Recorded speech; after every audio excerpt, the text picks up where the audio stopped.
Chosen one, the next 12 months of your life will be decided in 3 days. Not metaphorically, literally. May 5th, May 6th, May 7th, and then the window closes. You did not arrive at this video by accident. There are billions of pieces of content on this platform tonight. Your finger found this one, less than 24 hours before the first of those 3 days begins. That is not the algorithm. That is the calendar of heaven, aligning with the timing of your soul. Something is closing in your life. Something else is opening. The signs have been there for 2 weeks already. The strange dreams, the restlessness in your body that no afternoon walk has been able to settle. The way time has felt different, longer in the morning, shorter in the evening, like the world is breathing in before it speaks. The way certain names and numbers have kept appearing where you least expected them. The text from someone you had not thought about in years. The repeating digits on the clock when you happened to glance up. You did not know what they meant. Tonight you will. Because what is about to unfold in the next 72 hours has been arranging itself for the entire year you have just walked through. Every loss, every delay, every door that closed on you when you were certain it should have stayed open. Every prayer you stopped praying because you thought no one was listening. Every quiet morning you wondered if you were the only one still believing. All of it was preparing you, not for general blessing. For this specific window, May 5th opens the gate.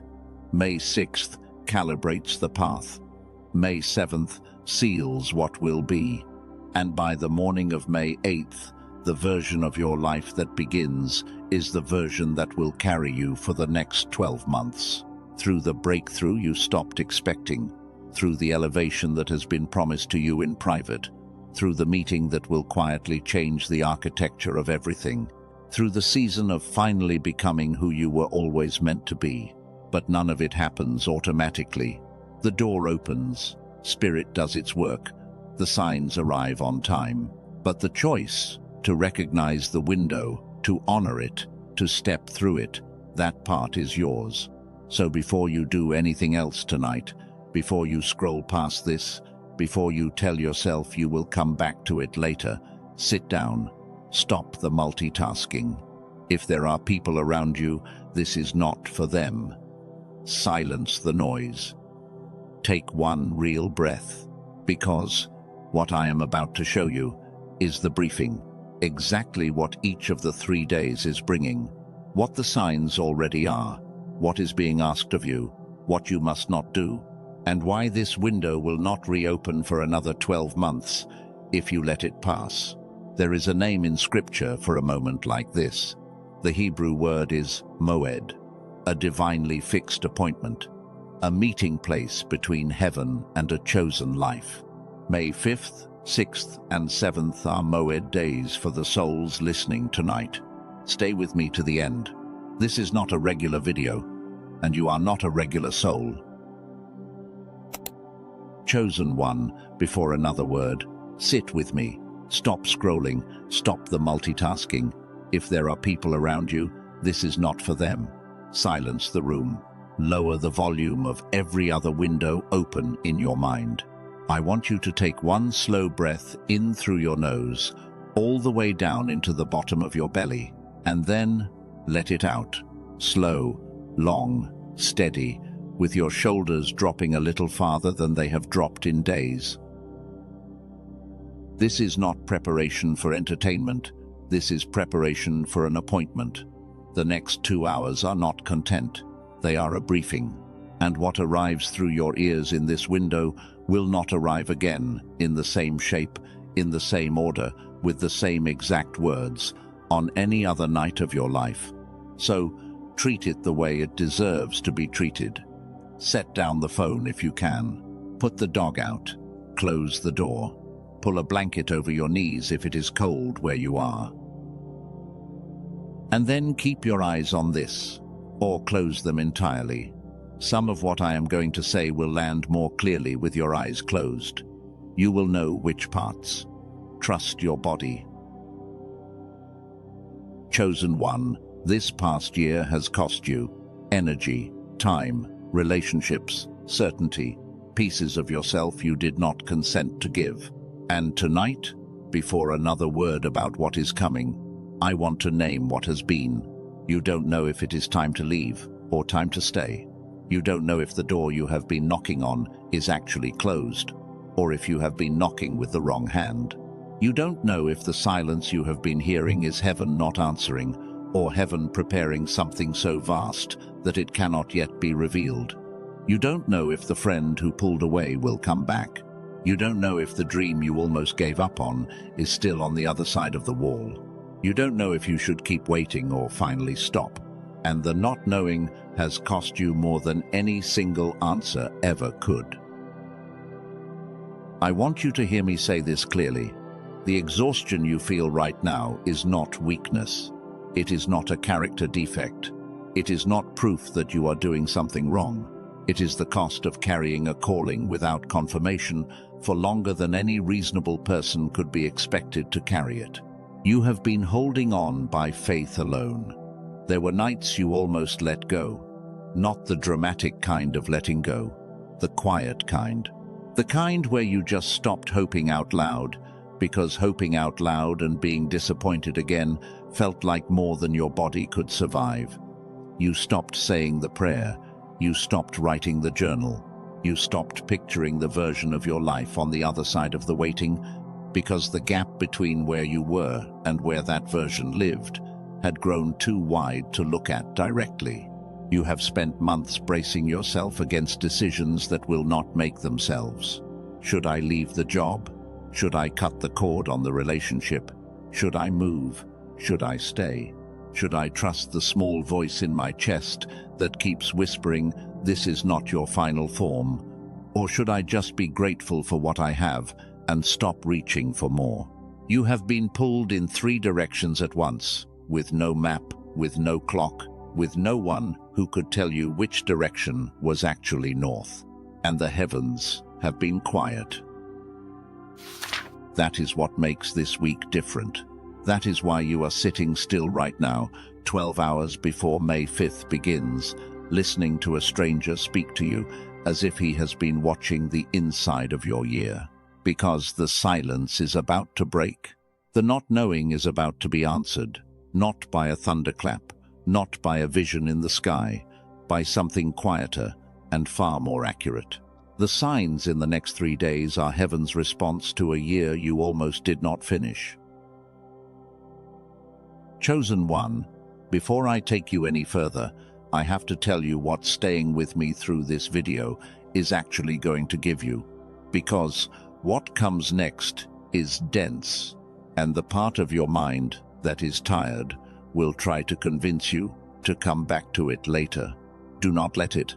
By the time we reach the end of this video, you will know exactly what May 5th is bringing, sign by sign, hour by hour. You will know what May 6th will demand from you, and the simple internal posture that lets you release instead of resist. You will know the single phrase to speak quietly on the morning of May 7th, the one that seals from inside the body what the window opened from above. You will know the 5 signs the heavens have already been writing into your nervous system for the past 2 weeks, and which of them belongs to you. You will know the 2 simple tools that have helped tens of thousands of chosen ones recover the frequency the world had taken, and where the doors to them are placed for those whose spirit calls. You will know the one mistake that causes most souls to walk past their own Moed window without ever seeing it. None of this is filler. Every minute earns its place. Stay with me. The first 3 days of the rest of your year are about to begin. Chosen one, I want you to picture something with me. A field at dusk. The sun is sitting low on the far edge of the horizon, gold turning into copper, pulling its light back across the grass with the quiet of something that has done this every evening for 1,000 years. The grass is waist-high. It moves in a wind you cannot quite hear, but you can feel it. The way the air carries the smell of soil that is about to be rained on. The way it carries something older underneath, something that does not have a word in any modern language. You are standing at the edge of this field, not in the field, at the edge. The grass begins 3 steps in front of you, and on the far side of the field, 3 doorways are visible against the darkening sky. 3 of them, standing alone. No walls around them, no buildings, just the doors, lit slightly from inside, each one a different color of light.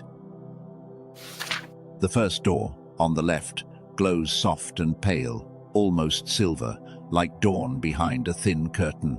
The second door, in the middle, shimmers, the way a pool of clear water shimmers when something has just dropped into it from far above. And the third door, on the right, is harder to see. You can almost miss it. It does not give off light the way the first 2 do. It absorbs light. The space behind it is brighter than the space in front of it. It feels less like a door and more like a window into a room you did not know was there. You have walked past this field before, 14 times in your life, maybe more. You have driven past it on the highway. You have flown over it without looking down. You have dreamed of it without remembering the dream when you woke. The grass was always parted in the same way. The doors were always there, but the season was not right. Your eyes were not yet open. The wind was blowing against you and not toward you. That is no longer true. The first door opens on May 5th. The second door opens on May 6th. The third door opens on May 7th. And what happens at each one is different, and what is asked of you at each one is different, and the consequences of standing in front of a door and not stepping through it are different at each one too. The field knows you are coming. The doors have been waiting. The wind is finally turning toward you. The question now is not whether you have been chosen. The field would not be open to you if you had not been. The question is whether you will recognize the door when it begins to glow, and whether you will know what each one is asking before it asks it.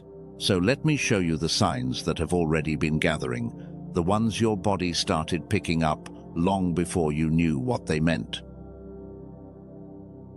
Chosen one.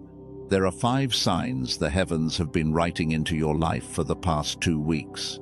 You have already noticed at least one of them, maybe 3, maybe all 5. I want you to listen to each one without judgment. You are not being tested. You are being briefed. The first sign is in your sleep. Sometime in the past 10 to 14 days, you have started waking up between 3 and 4 in the morning. Not always at the same minute, but always inside that same window. And what is strange about it is not just that you are waking, it is that you are waking calmly. There is no nightmare. There is no panic. Your eyes simply open. The room is dark. The house is quiet. You are awake, with no clear reason, and there is something in the silence that feels like it is waiting for you to say something. That is not insomnia. That is your nervous system picking up a frequency the rest of the world has not noticed yet. 3 a.m. has been called many things across many traditions. The hour of the witness, the hour the veil thins, the hour the heavens lean closer. You do not need to memorize the names. You only need to know that your body has been showing up to a silent meeting for 2 weeks, and the meeting is real, and tonight you finally have the agenda. The second sign is in your chest. You have been waking with a small tightness across the upper rib cage. It is not pain. It is not anxiety. Exactly. It is more like the body bracing for a phone call you have not yet received. You feel it before the worries even start. It is there before you remember the bills, before you remember the conversation you have been avoiding, before you remember anything at all. Just a knot, a clench, something held.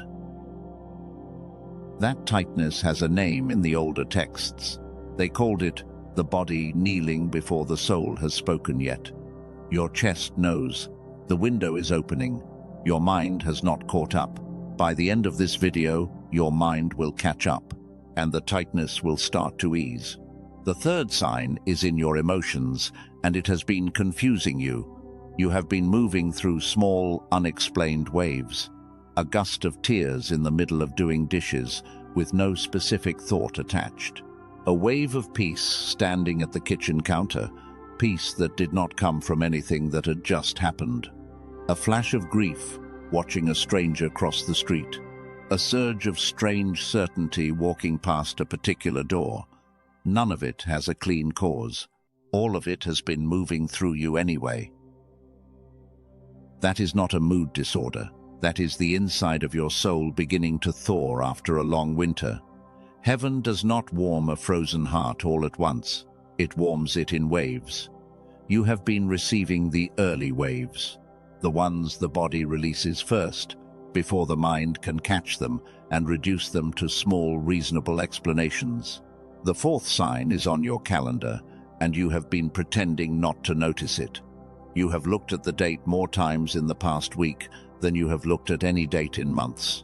You have caught your eyes returning to May 5th, 6th, and 7th, as if they were lit slightly brighter than the other numbers on the page. You have noticed 3 other people mentioning only May in passing, and your stomach did something quiet each time. You have started seeing repeating digits on clocks and license plates and receipts. 5, 6, 7, 5, 5, 5, 3, 3, 3. The kind of digits a rational adult is trained to dismiss. You have not been able to dismiss them. That is because the digits are not random, and the rational part of you has been quietly arguing with a part of you that has been awake longer than your education has allowed. The 5th sign is in your dreams, and it is the one that frightened you a little, even though you would not say that out loud. Sometime in the past 10 days, you had a dream that felt more real than the room you woke up in. There was a person, or a place, or a phrase, repeated 3 times. There was a sense, when you opened your eyes, that you had just been given something, even though you could not say exactly what. You tried to explain it to a partner or a friend, or you tried to write it in your phone, and the words came out smaller than the experience. You eventually let it go. You did not let it go all the way. That dream is part of the briefing. The window does not open without first preparing the body, the heart, and the inner hearing. Your sleep delivered the inner hearing. You do not need to fully understand the dream yet. You need to know that you were given it, and that the giver does not waste a dream on a soul who has not been chosen for the door. Chosen one, what you are about to hear, you should hear directly, without veils, without me building mystery for the sake of selling something at the end. Truth honors truth. So let what is real be named before another moment passes. Beneath everything I have just described to you, in your sleep and your chest and your emotions and your calendar and your dreams, lives a single physical reality your body has been carrying for years. The frequency at which your nervous system is currently broadcasting was not the frequency you were born with. The world dimmed the first wave when you were a child. The pressure of adult life sealed the second wave when you became responsible for your own survival. And those 2 changes are the reason most souls miss the windows that were placed for them. 2 researchers in 2 different decades, in 2 different laboratories, mapped the same dual signal. The first is a tool called the Genius Song, created by Dr. Robert Lake after 34 years of research. The second is a tool called the Wealth Signal, created by Dr. Stephen Newton, formerly of Stanford. They worked separately. They reached the same conclusion from different directions. The first restores the child mind that the world dimmed. The second opens the channel through which what was promised to that child can finally be received. The order matters. The child is awoken first. The receiving begins second. If your spirit already pulls toward what I just named, the path is in the description and the pinned comment below. Do not click yet. Stay with me. Step through only if you feel led, when the time comes. Because the names alone are not the gift is in what comes next, in why these two waves exist for souls in exactly this kind of 3-day window, and in what May 5th specifically is bringing tomorrow morning to anyone who has eyes open enough to see it. Chosen One, May 5th, is not just the start of a sequence, it is the gate, and the gate has rules. What I am about to tell you is the first of 3 days, and the easiest of the 3 to misunderstand. Most souls who lose this window lose it on May 5th, not because the gate failed to open, because they walked through May 5th, treating it like every other Monday they have ever lived. They woke up, they looked at the phone, they scrolled, they drank the coffee, they started the day, and by the time they noticed something unusual was in motion, the gate had already begun calibrating the next day, and they had missed the entire architecture of what May 5th was actually doing. So listen carefully. May 5th is the day heaven opens recognition. It is not the day decisions get made. It is not the day big actions are taken. It is not a day for striving, for pushing, for grasping at clarity that has not yet arrived. May 5th is the day the heavens deliver the signs that your next 12 months will be built around. And the only requirement on your end is to notice them. Think of it this way. For the past year, the heavens have been writing a letter about your next season. May 5th is the day the letter arrives in your mailbox. It is not the day the letter gets read fully. It is not the day you respond. It is not the day you act on it. It is just the day it arrives. And the souls who treat the day with reverence are the souls who actually find the letter when they walk to the box. The souls who treat the day with the same hurried pattern they bring to everything else, those souls drive past the mailbox without ever looking inside. So what does the letter look like on May 5th in real time?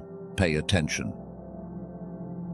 The first sign on May 5th often comes in the first conversation, the first words spoken to you on the day, the first text message you receive, the first piece of news, the first stranger who says something that lands inside your chest a little louder than it should. The heavens love to use ordinary mouths to deliver extraordinary briefings.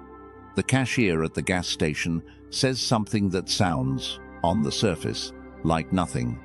And underneath the surface, it is exactly the thing your soul has been waiting 23 months to hear. If you are not listening, you will not catch it. The day will not repeat itself. May 5th speaks once. The second sign on May 5th often comes through unexpected encounters.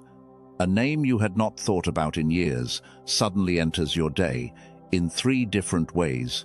Before noon, an old friend resurfaces.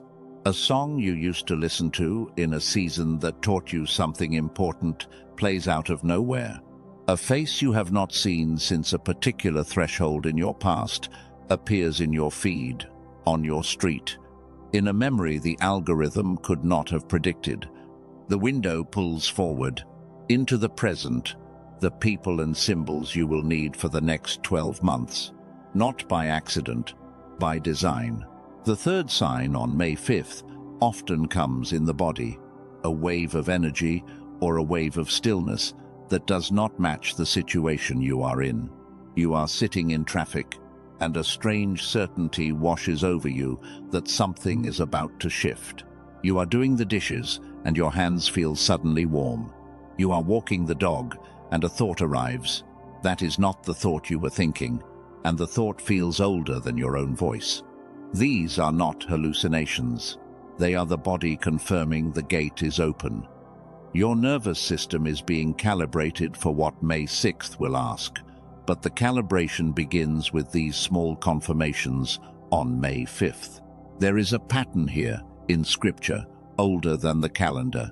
The book of Esther tells the story of a woman who fasted for 3 days before approaching a king with a request that would change the destiny of her entire people. The first day of her fast was not the day of her decision. It was the day of her recognition. She had to recognize that she had been positioned, in Scripture's words, for such a time as this.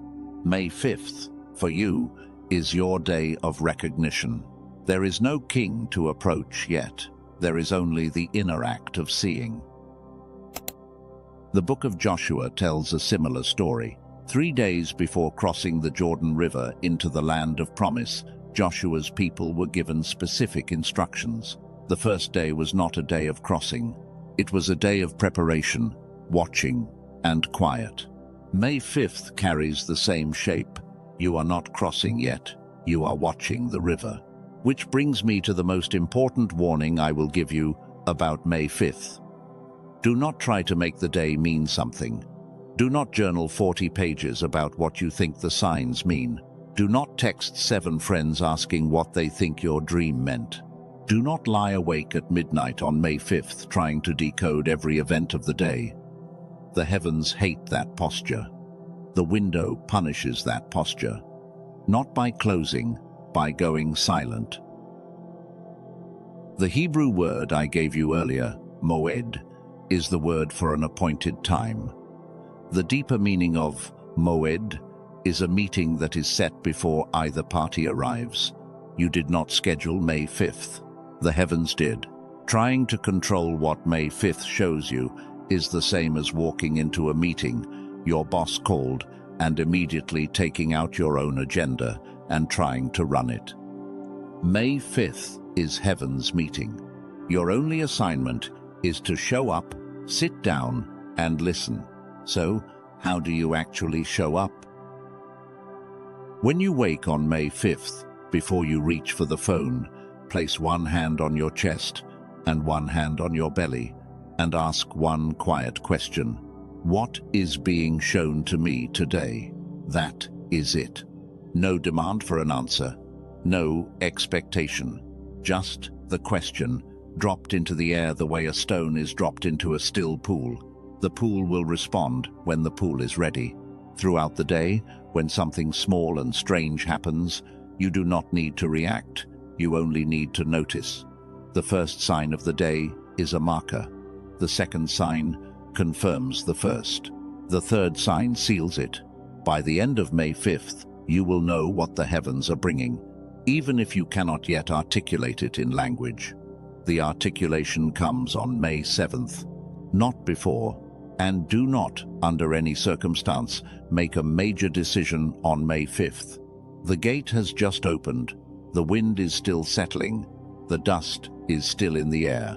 Decisions made on May 5th are decisions made in the wind. Wait.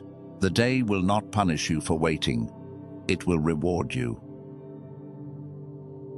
Because what May 5th opens is only the beginning of the architecture, and what May 6th brings is the storm most souls are not warned about in advance. The day after the gate opens is the day the heavens calibrate you to walk through it. And calibration is not gentle. It does not feel like blessing while it is happening. It feels like everything that needs to come up in order to be released is rising at once.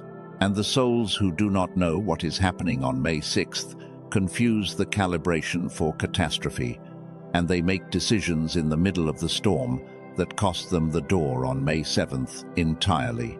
So before you step into May 5th tomorrow morning, stay with me, because I am about to show you exactly what May 6th is bringing, why the storm is the gift and not the punishment, and the single posture that lets you walk through the calibration without making the one mistake that closes the third door before you ever reach it. The wind in the field has shifted. Picture it with me for a moment. The first door, the silver one on the left, is still glowing softly. But now you can see something you could not see before. The second door, the one in the middle, the door that shimmers like water held in the air, is beginning to move. The shimmer has deepened. The light from inside it is starting to ripple, the way the surface of a pool ripples just before a storm rolls across it from the far side of a valley. That ripple is the calibration starting. And what is about to happen on the second day, the day that lives between the gate and the ceiling, is the part of this whole window that almost no one is warned about in advance. Because the souls who are not warned walk into May 6th thinking the heavens have abandoned them. They have not been abandoned. They are being calibrated, and those are not the same thing. Let me show you what May 6th is actually bringing. May 6th is the day heaven adjusts your frequency to receive what May 7th will deliver. It is not a day of more recognition. The recognition was yesterday. May 6th is a day of release. And release does not feel like blessing while it is happening. Release feels like everything that has been buried inside you. For the past year, for the past 5 years, for the past 2 decades, deciding all at once that today is the day to surface. That is why the second day is the most dangerous day of the 3. Not because the heavens are testing you, because you are being asked to let go of something you did not realize you were still carrying. And the body, the heart, and the mind do not let go quietly. They protest, they get loud, they drag old grief out of the basement. They show you the face of the person who hurt you in 11th grade. They remind you of the conversation with your father that you swore you had finished mourning. They send up the part of you that is still angry about something you have not let yourself feel angry about for 10 years. This is the storm. Most souls who lose this window lose it in the storm. Not because the storm was too strong, because they made decisions inside the storm.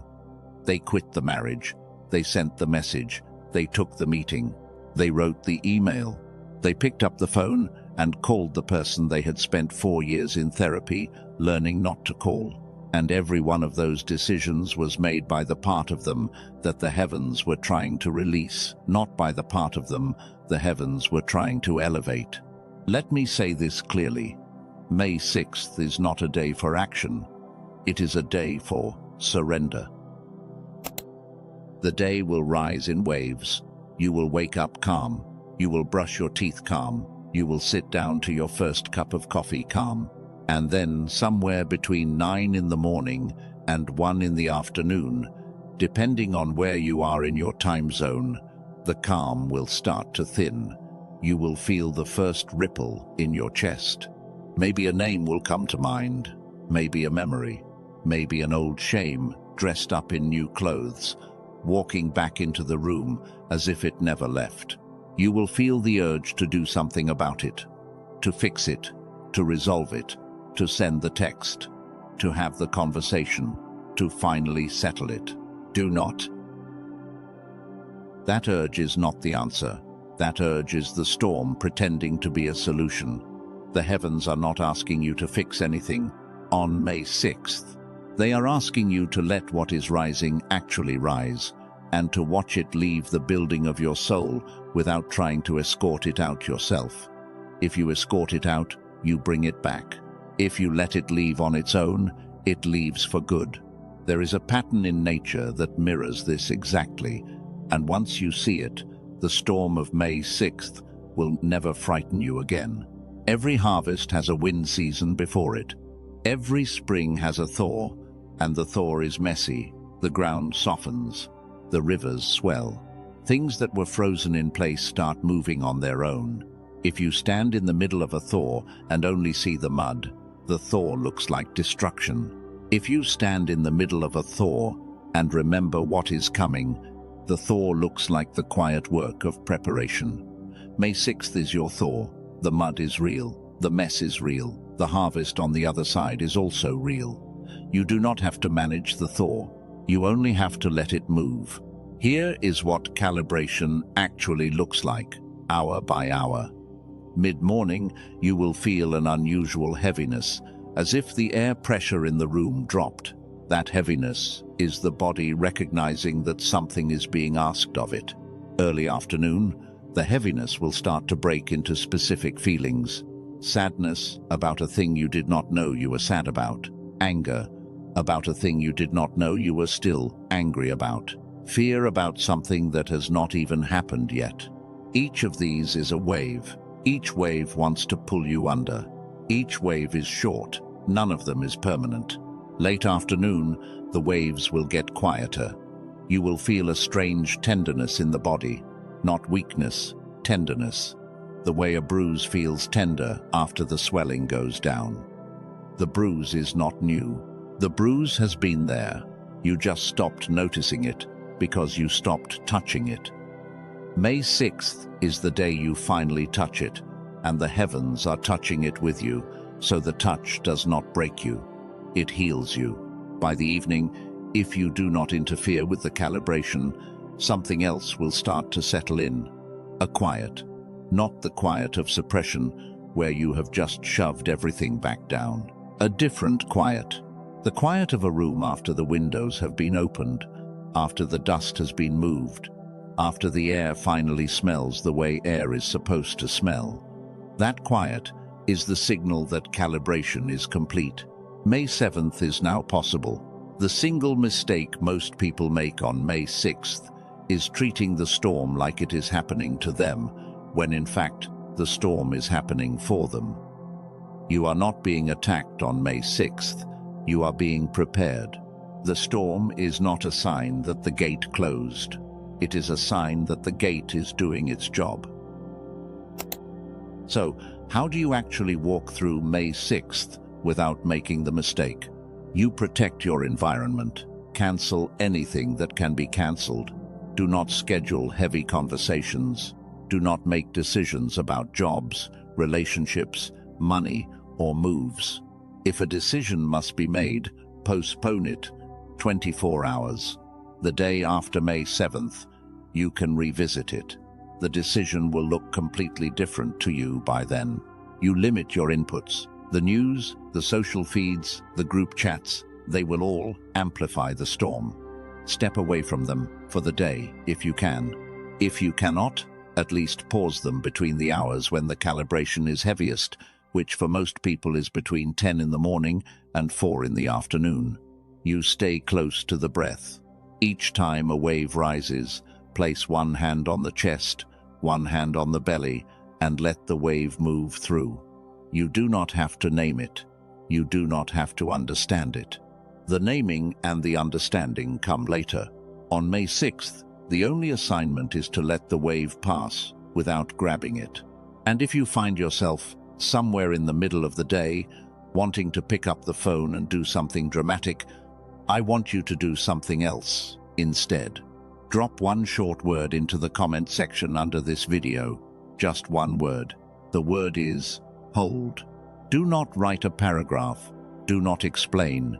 Just leave the word hold under this video the moment the urge to act rises, and let that small act of typing the word stand in for the larger act you were about to take.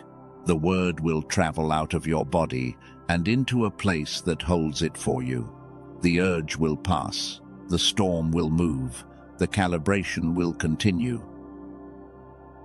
That is May 6th, the day of the storm, the day of the calibration, the day the heavens release what has been held inside you for too long. And if you are listening to this and wondering whether anyone else in history has walked through a window like this, the answer is yes. The pattern was given to a young queen 2,500 years ago in a palace in the middle of an empire that was about to lose itself. Listen to her story, because the architecture of her 3 days is the architecture of yours. Esther's story is older than this calendar. It is older than most of the stories that have shaped how we think about destiny and timing, and the moments where one ordinary person carries the weight of an entire generation in 72 hours of waiting. She was a Jewish girl, orphaned young, raised by her cousin Mordecai. She had been brought into the palace of King Xerxes during a time when Jewish people lived under quiet threat in a foreign empire. She did not seek the position of queen. The position found her. She did not announce her heritage at court. She kept it quiet, on her cousin's instruction. And then, one day, The architecture of her entire people began to collapse around her. A man named Haman, advisor to the king, had used his influence to have an order signed. The order called for the destruction of every Jewish person in the kingdom on a single appointed day. The death of an entire people written into law, the signature dry, the seal already pressed into the wax. When Mordecai heard, he tore his clothes and sat in sackcloth at the gate. Word reached Esther in the palace, and Mordecai sent her a message that Scripture preserves almost word for word. He said, "Who knows but that you have come to your royal position for such a time as this?" She had two choices. She could stay silent and hope to survive, or she could approach the king, uninvited, on behalf of her people and risk everything. To approach the king without being summoned was, by the laws of that court, a death sentence. The only way around it was for the king to extend his golden scepter when she walked in. If he did not extend it, she would die in the throne room. What she did next is the part of the story I want you to listen to carefully. She did not run to the throne room that afternoon. She did not draft a petition that night. She did not act on the urgency of the moment. She paused. She wrote back to Mordecai, and the message she sent was this: "Gather all the Jewish people in the city, fast for me, 3 days, night and day. I and my attendants will do the same. After the 3rd day, I will go to the king, even though it is against the law. And if I perish, I perish. 3 days, not 1, not 7, 3. The first day of her fast was not the day she made her decision. She had already made the decision. The first day was the day she received the gravity of what she had said yes to. The text does not tell us exactly what she felt. We can imagine. We can imagine a young woman, alone in a palace, lying awake the first night, the weight of an entire people pressing down on a body that had not been built for that kind of weight. The first day was the day she let the recognition land. She had been positioned. The positioning was not random. The positioning had been preparing her for years for the room she was about to walk into. The second day was the day of the calibration. The text does not show us her tears, but the structure of a 3-day fast in that tradition is well documented. The second day is the day the body and soul go through the storm. The second day is the day the part of her that wanted to survive at all costs argued with the part of her that knew she had been chosen for more than survival. The second day is the day the fear of dying in the throne room rose to the surface, and the fear of not walking into it rose to meet it. Calibration is not a poetic metaphor. It is what happens to a soul that is about to do something larger than itself, and is being asked to release everything it has been holding on to in order to be small enough and surrendered enough to actually carry the new weight. By the 3rd day, she was different. Scripture says that on the 3rd day, Esther put on her royal robes and stood in the inner court of the king's palace. The robes are not a small detail. The robes are the seal. The girl who walked into the palace months earlier was not the woman who walked into the throne room on the morning of the 3rd day. The woman of the 3rd day had been calibrated by the 2nd day and had been recognized by the 1st. She walked in. The king extended the golden scepter.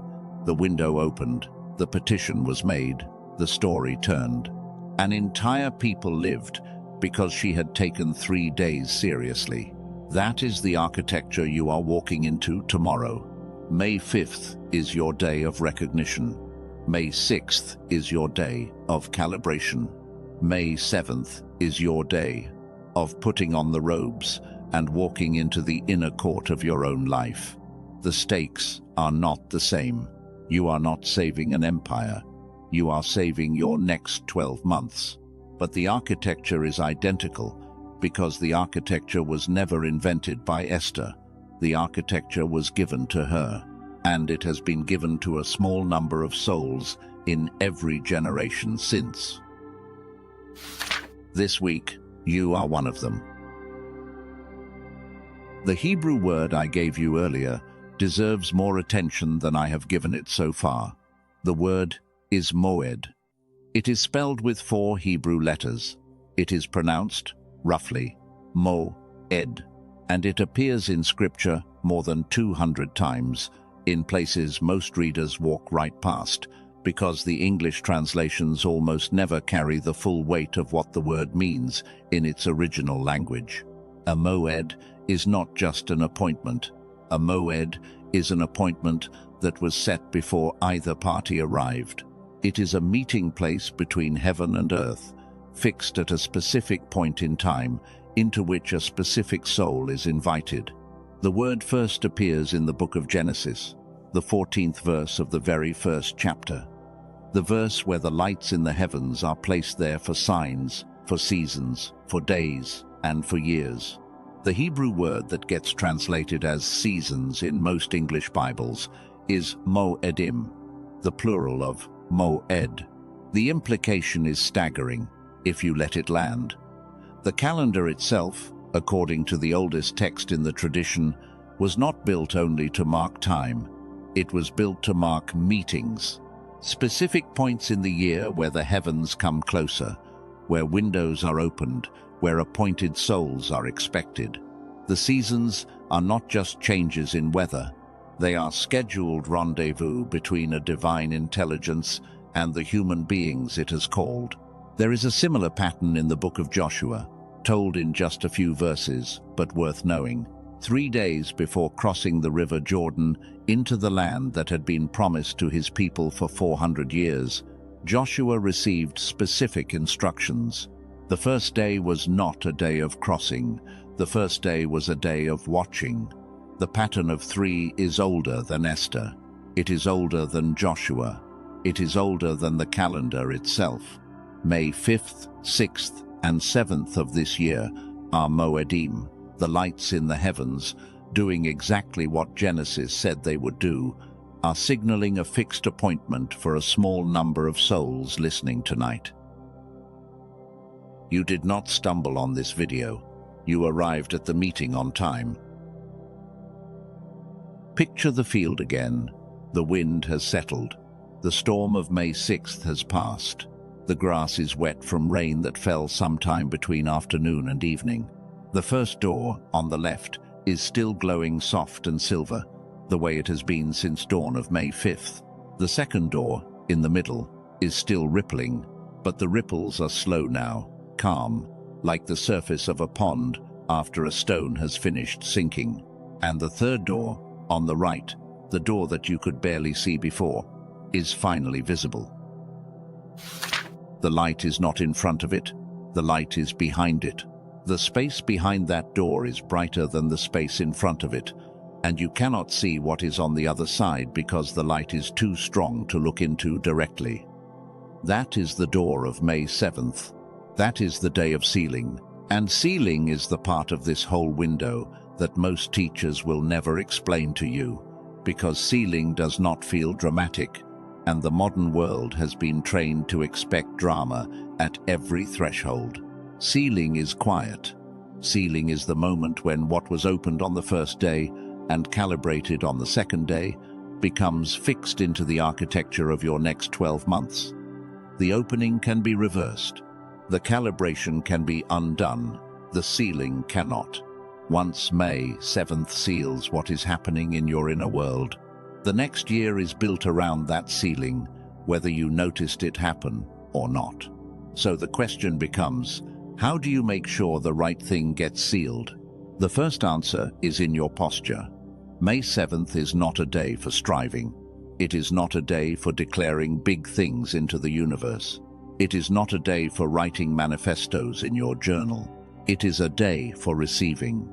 The posture is open palms, not clenched fists. The posture is ears, not mouth. The posture is the slight lean forward of someone who is being given something, not the full lunge of someone who is grasping for something that has not yet arrived. If you wake up on May 7th and immediately reach for the phone and start scrolling, the sealing happens anyway, but it seals around what you reached for. If you wake up on May 7th and immediately start arguing with someone in your head about something that happened 3 weeks ago, the sealing happens anyway, but it seals around the argument. The sealing does not wait for your readiness. It does not pause to make sure you are paying attention. It simply seals around whatever you are putting your inner attention on at the moment the window closes. That is why the morning of May 7th matters more than any other hour of these 3 days. And let me tell you what receiving actually feels like, because most modern souls have forgotten. Receiving does not feel like victory. Receiving does not feel like adrenaline. Receiving feels like the moment a small bird lands on your hand without your having reached for it. There is a stillness, a quiet, a slight catch in the breath. Something has arrived, and the arrival is so soft that the mind almost talks you out of it. The mind says, "That was not real." The mind says, "You are imagining things." The mind has been trained to dismiss anything that did not arrive with noise. May 7th will not arrive with noise. May 7th will arrive in the smallest, quietest, most easily dismissed signals you have ever felt. The work is to not dismiss them.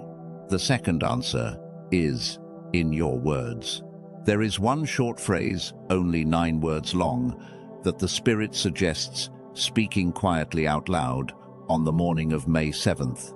I will give you the full phrase, the way to say it, and the precise moment to speak it in a few minutes. Not yet. The phrase is part of a larger framework I want to walk you through carefully, and I will not give you the words while your mind is still racing. The mind has to settle first, so hold the curiosity. The phrase is coming. The third answer, and this is the one most people get wrong, is what you do with the rest of the day. May 7th is not over after the morning. The window does not close at noon. It closes at the moment you fall asleep on the night of May 7th, which means everything you do, everything you say, everything you watch, everything you allow your inner world to be filled with between the morning and the bedtime is being woven into the seal. I am not telling you to spend the day in a cave. I am telling you to be selective. Stay close to the people who feel like home and away from the people who feel like noise. Eat simply. Move gently. If you have to work, work. But on the inside, hold a low flame. Do not let the day pull you into urgency that does not belong to you. The world will try. The world is always trying. May 7th is the day you do not let it. There is one more thing I want to name about May 7th, because the question is going to come up in your mind, and I want to answer it before it does. What if I miss it? What if I read this video too late? Or I cannot get the day off? Or I am in the middle of a crisis? I cannot pause? Or I sleep through the morning? Or I spend the whole day in a hospital? Or in court? Or on a plane? Or with a child who is sick? What then? Listen to me carefully. The window is real. The window is narrow, but the heavens are not cruel. If your circumstances genuinely prevent you from honoring this week the way it is asking to be honored, the window will reopen in a different form, in a different month. The Moed system is not a single shot at destiny. It is a rhythm. The bigger windows come once a year. The smaller windows come every season. The micro windows come every full moon, every solstice, every birthday. If you miss this one, you have not been abandoned. You have been rerouted. The next 12 months will still be guided. They will simply be guided through a different door. But hear me when I say this. Rerouting has a cost. 12 months of waiting for what was meant to find you. This week is a long time. The window in front of you is the most direct version of the path. Take it if you can. May 5th opens. May 6th calibrates. May 7th seals. That is the architecture. That is the rhythm. That is the meeting the heavens fixed before either of us arrived. Let me say something to you now that I want you to actually hear, not just listen to. You are not someone who fell into this week by accident. You are not someone who happened to find this video on a random night with a random thumb in a random scroll. You are not someone the heavens have forgotten about. You are not someone the year has chewed up and spit back out without a plan for what comes next. You are a threshold walker. I want you to let that word sit in your body for a moment. A threshold walker. Someone placed by spirit at the edge of seasons. Someone given eyes to see what most people cannot see. Someone whose nervous system has been deliberately built to feel the shift in the air before the shift becomes visible to the naked eye. Someone whose job is not to make the seasons turn. The seasons turn on their own. Your job is to recognize the turn, to stand at the edge of the field, to see the doors begin to glow, to walk through the door that is calling you, and to leave the doors that are not. You have been a threshold walker your whole life. You did not have a name for it before. You probably thought you were just sensitive, or moody, or too observant, or too restless, or too stuck in your head. The world has had a lot of small, unkind names for what you actually are. None of them were accurate. The accurate name is older. The accurate name is the one I just gave you. Threshold walkers carry a specific kind of exhaustion that ordinary people do not understand, because threshold walkers feel transitions before transitions arrive. You felt this week coming for at least 10 days. You felt the year ending before the year was actually over. You felt the relationship shift before either person had named it. You felt the job pulling away before the boss called you in. The cost of feeling things early is that you have lived through every transition twice. Once in your body, before it arrived, and once in real life, when it finally happened. That cost is real. It is also the price of the gift. You did not earn this position by working harder. You were placed in it. The threshold walker is not promoted. The threshold walker is born. And the year you have just walked through, the one that exhausted you, the one that asked too much of you, the one you almost did not finish, was not punishment. It was preparation. The preparation is over. The threshold is now in front of you. The doors are glowing. The wind has finally turned in your direction. This is the week you stop apologizing for being the person who feels things first. This is the week you stop calling your gift a flaw. This is the week the door opens, and you do not have to ask permission to step through it. This is the week. And in the silence between these 3 days, before the gate even opens, I hear the Spirit saying something I want to give to you directly. I see you. I have seen you for longer than you have been able to remember. I have watched you carry a weight no one around you was strong enough to help you carry. I have watched you whisper prayers in rooms where no one was listening, and I have heard every one of them. The silence you mistook for absence was never absence. It was preparation. The doors I have been building for you require a soul that has been forged by exactly the kind of fire you have walked through this year. You did not walk through it alone. You will not walk through what comes next alone either. I did not bring you this far to leave you here. The next 12 months belong to you. They were always going to. You only had to live long enough to arrive at the meeting. You arrived. The meeting begins tomorrow. But knowing what each day brings is not the same as knowing what to do when the day arrives.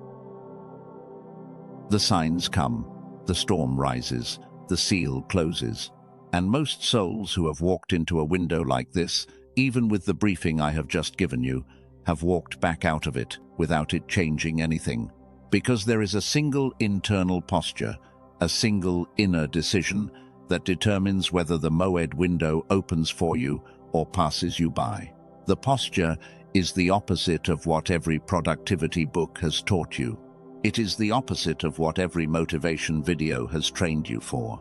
It is the opposite of what your survival instinct will scream at you to do the moment the storm of May 6th begins to rise. I am about to give you that posture.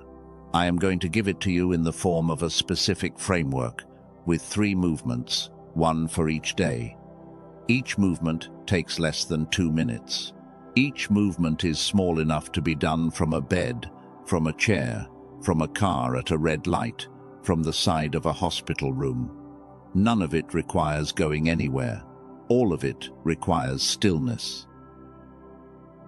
But before I give you the framework, I have to tell you why almost everyone who tries to walk through a Moed window misses it. Because the reason you might miss this week is not laziness. It is not lack of faith. It is not bad timing. It is something deeper, written into your nervous system by a world that did not know what it was doing. And until you understand what was done to you, no framework will land. What was done to you was done so quietly that you never noticed it happening.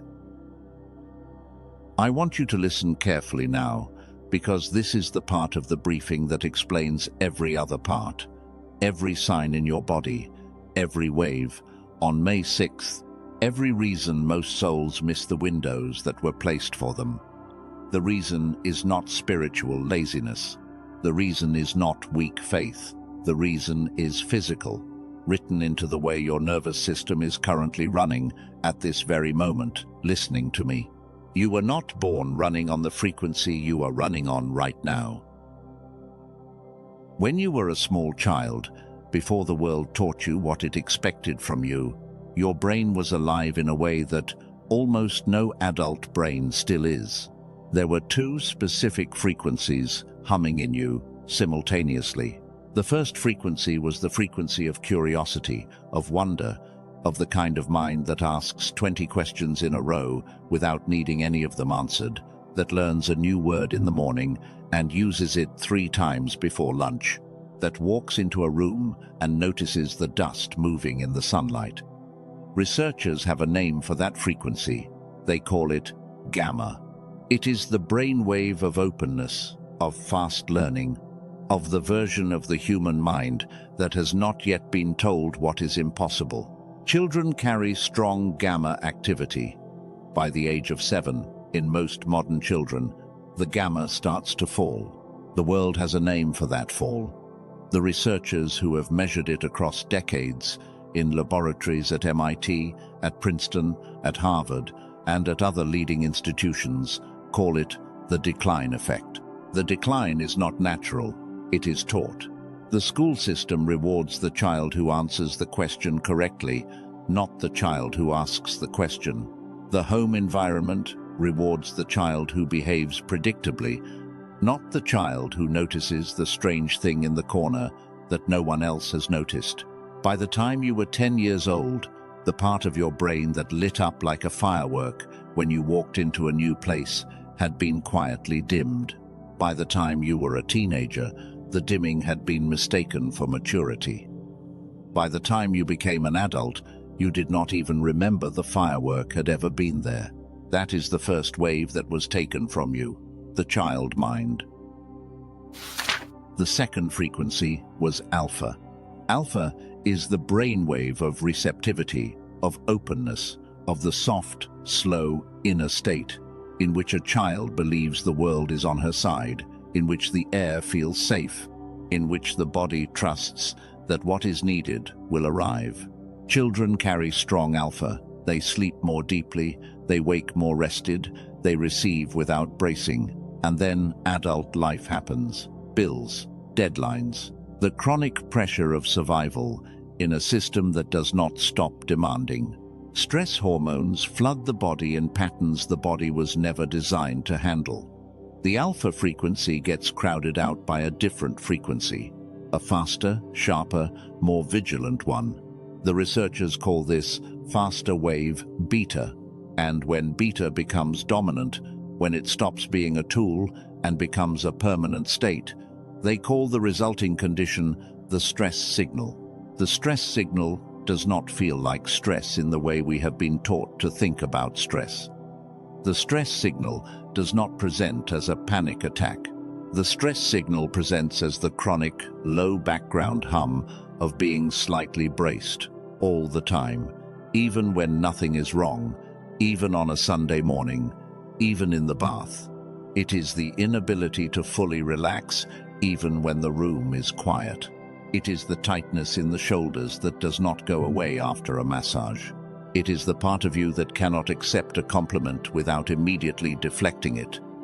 It is the part of you that, the moment something good happens, starts scanning the horizon for what is about to go wrong. That is the second wave that was taken from you, the receiving channel.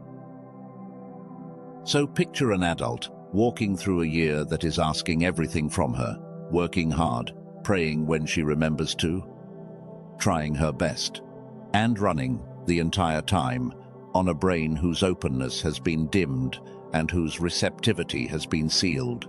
That adult arrives at a Moed window like the one beginning tomorrow morning, and the heavens open the door, and the signs arrive on time, and the calibration storm rises on schedule, and the sealing happens at the right hour. The architecture works, the window works, the heavens hold up their part, but the adult cannot receive any of it. The adult sees the signs and explains them away. The adult feels the storm and reaches for the phone. The adult hears the small voice in her chest on the morning of May 7th and dismisses it as anxiety. The window opens and closes around a soul who is physically incapable in that moment of recognizing what just walked into her life. Not because the soul is unworthy, because the frequency is wrong. The instrument is out of tune. The receiver is set to a station the heavens are not broadcasting on. This is the reason almost every chosen one who has been positioned for a window like this one has missed it at least once before. It is the reason you may have missed your own windows in years past and felt the strange grief of knowing you were close to something and somehow walked past it. It is the reason the briefing alone is not enough. The information is real, the architecture is real. But if the body is not also restored to the frequency it was born with, the briefing is just words.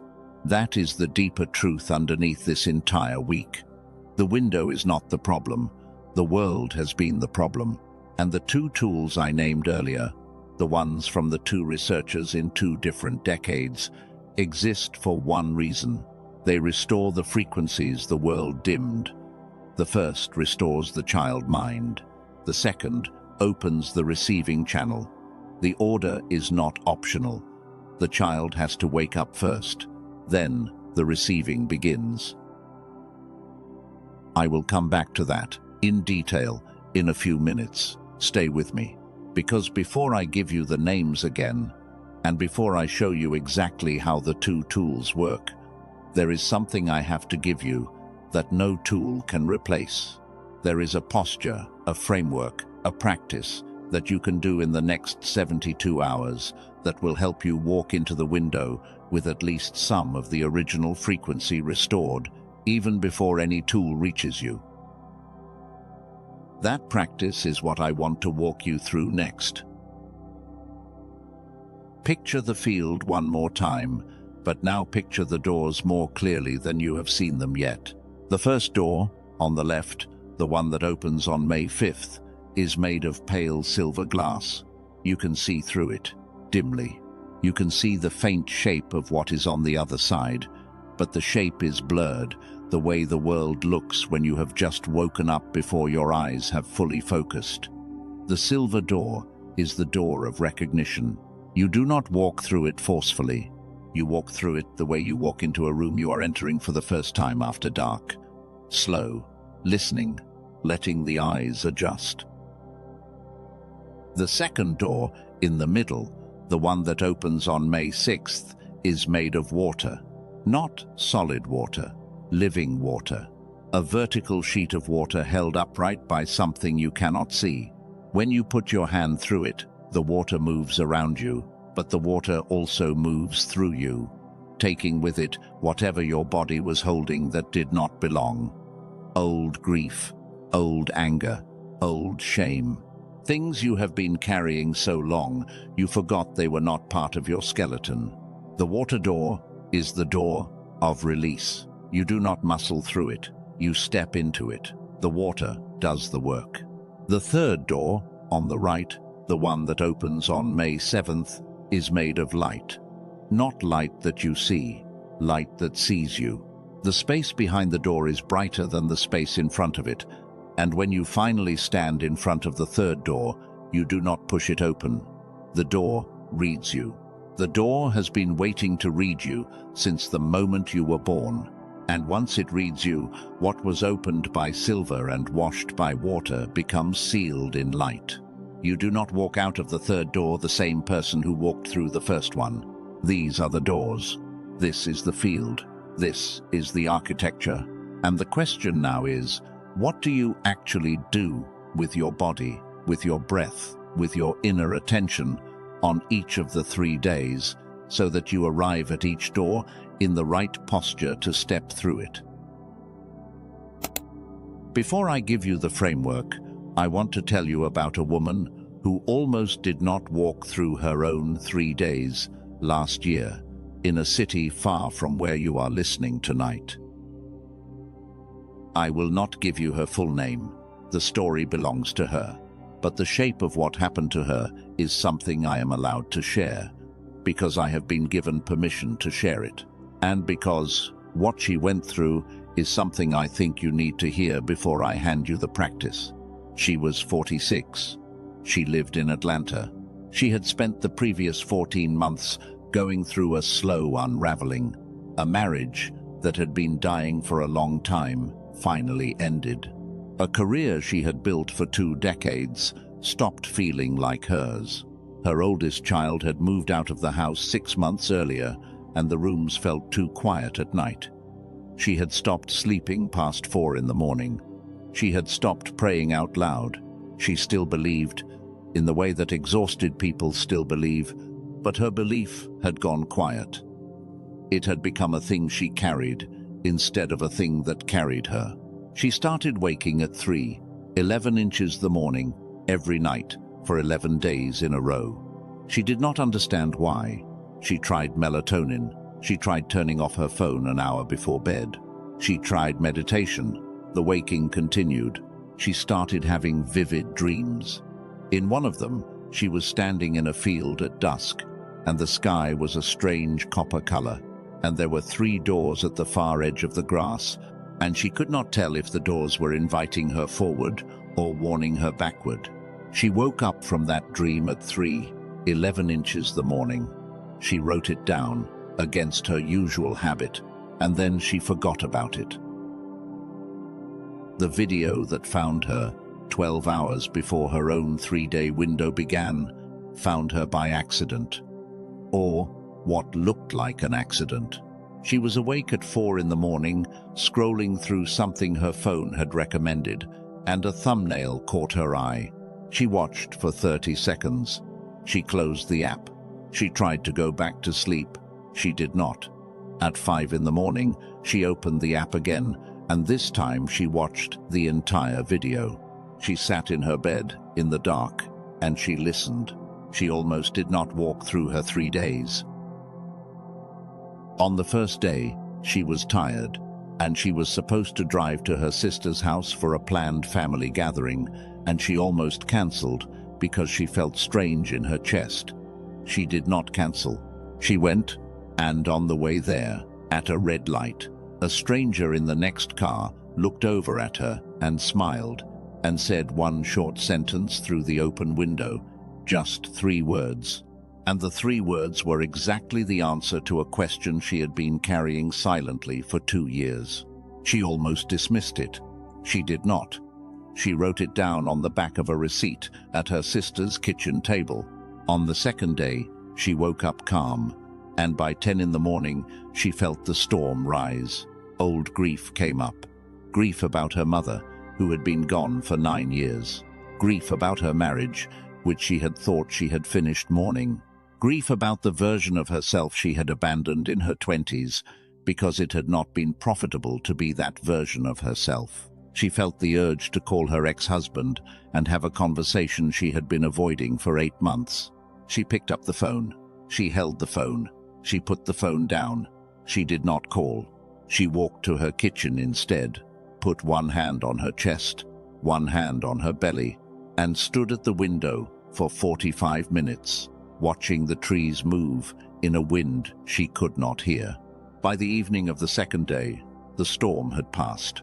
On the morning of the third day, she did something she had never done before. She woke up, and before she reached for the phone, she sat up in her bed, and she said 9 quiet words, out loud. The 9 words were not a prayer she had memorized. The 9 words were given to her by the framework she had received in the video. She said them once. She did not repeat them. She lay back down for 3 minutes, and then she got up, and she made coffee, and she lived the rest of her day quietly, and she went to bed at a normal hour. What happened to her in the next 12 months is not the part of the story I am going to share with you, because I do not want you to attach to her outcome. Your outcome is not hers. Your outcome will be exactly what your outcome is supposed to be. What I will tell you is that she sent a message 11 months later, and the message said one sentence. The sentence was, "The door I almost walked past in May was the only door that mattered." So, the framework that she used, the same framework I want to give you now, the one that takes less than 2 minutes a day, the one that can be done from a bed, from a car, from a chair, from anywhere your body happens to be. The framework has a name.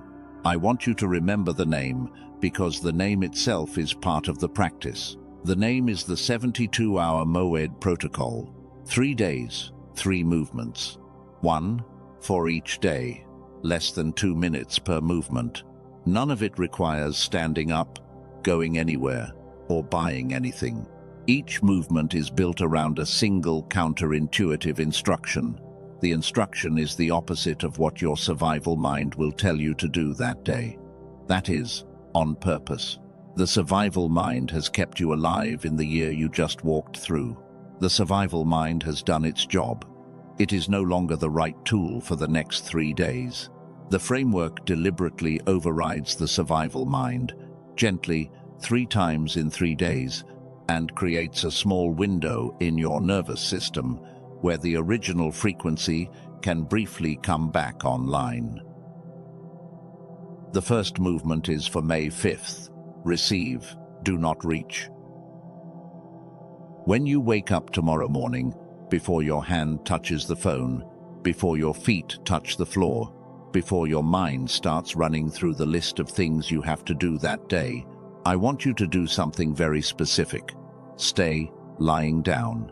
Place your right hand on the center of your chest and your left hand on the lower part of your belly. Take 1 slow breath in through the nose. Let it out slow, twice as long as the breath in. And then, in your mind, not out loud, ask one quiet question. The question is, what is being shown to me today? That is it. You do not demand an answer. You do not wait for an answer. You do not strain to receive an answer. You drop the question into the inside of your body, the way a stone is dropped into a still pool, and then you stop.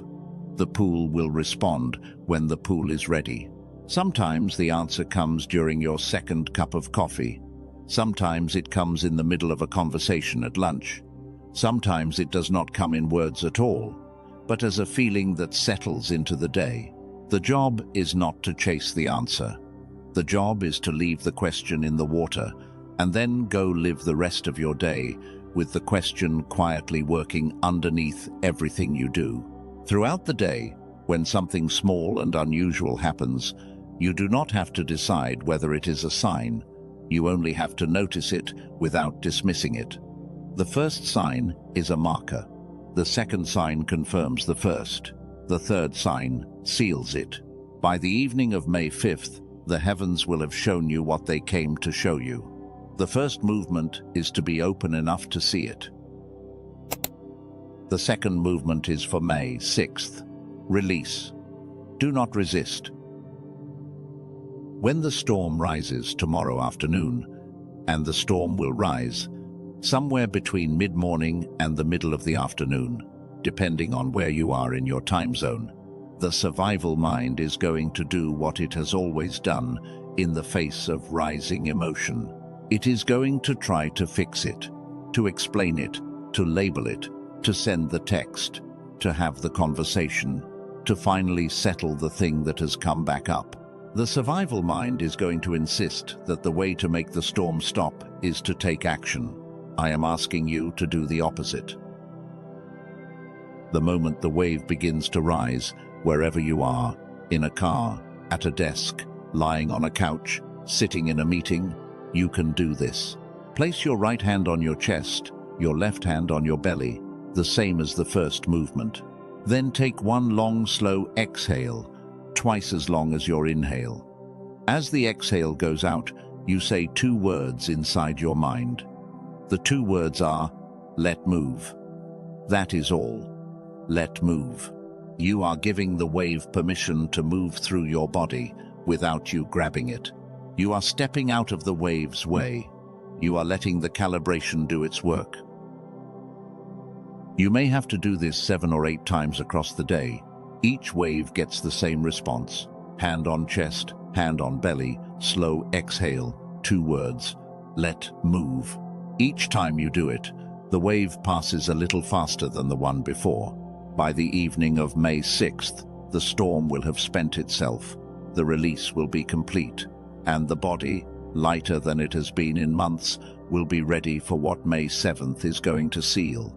If, at some point during May 6th, the urge to take big action becomes overwhelming, and your body is screaming at you to do the thing the storm wants you to do, you can leave one short word in the comments under this video. The word is hold. Just the word. Not a sentence. Not an explanation. Just hold. Drop the word into the comments, the way you would drop a small stone into a deep well, and the urge will travel out of your body and land somewhere that can carry it for you. The urge will pass faster. The storm will move quicker. The calibration will continue. The third movement is for May 7th. Declare. Do not decide. Listen carefully. This is the part of the framework that most people get wrong, even when they get the first 2 movements right. When you wake up on May 7th, the morning of the sealing, you will feel quieter than you have felt in weeks. The storm of May 6th will have passed. The recognition of May 5th will have settled. There will be a strange clarity in the air, a clarity that almost nobody outside of this video will be able to explain to you. That clarity is the window.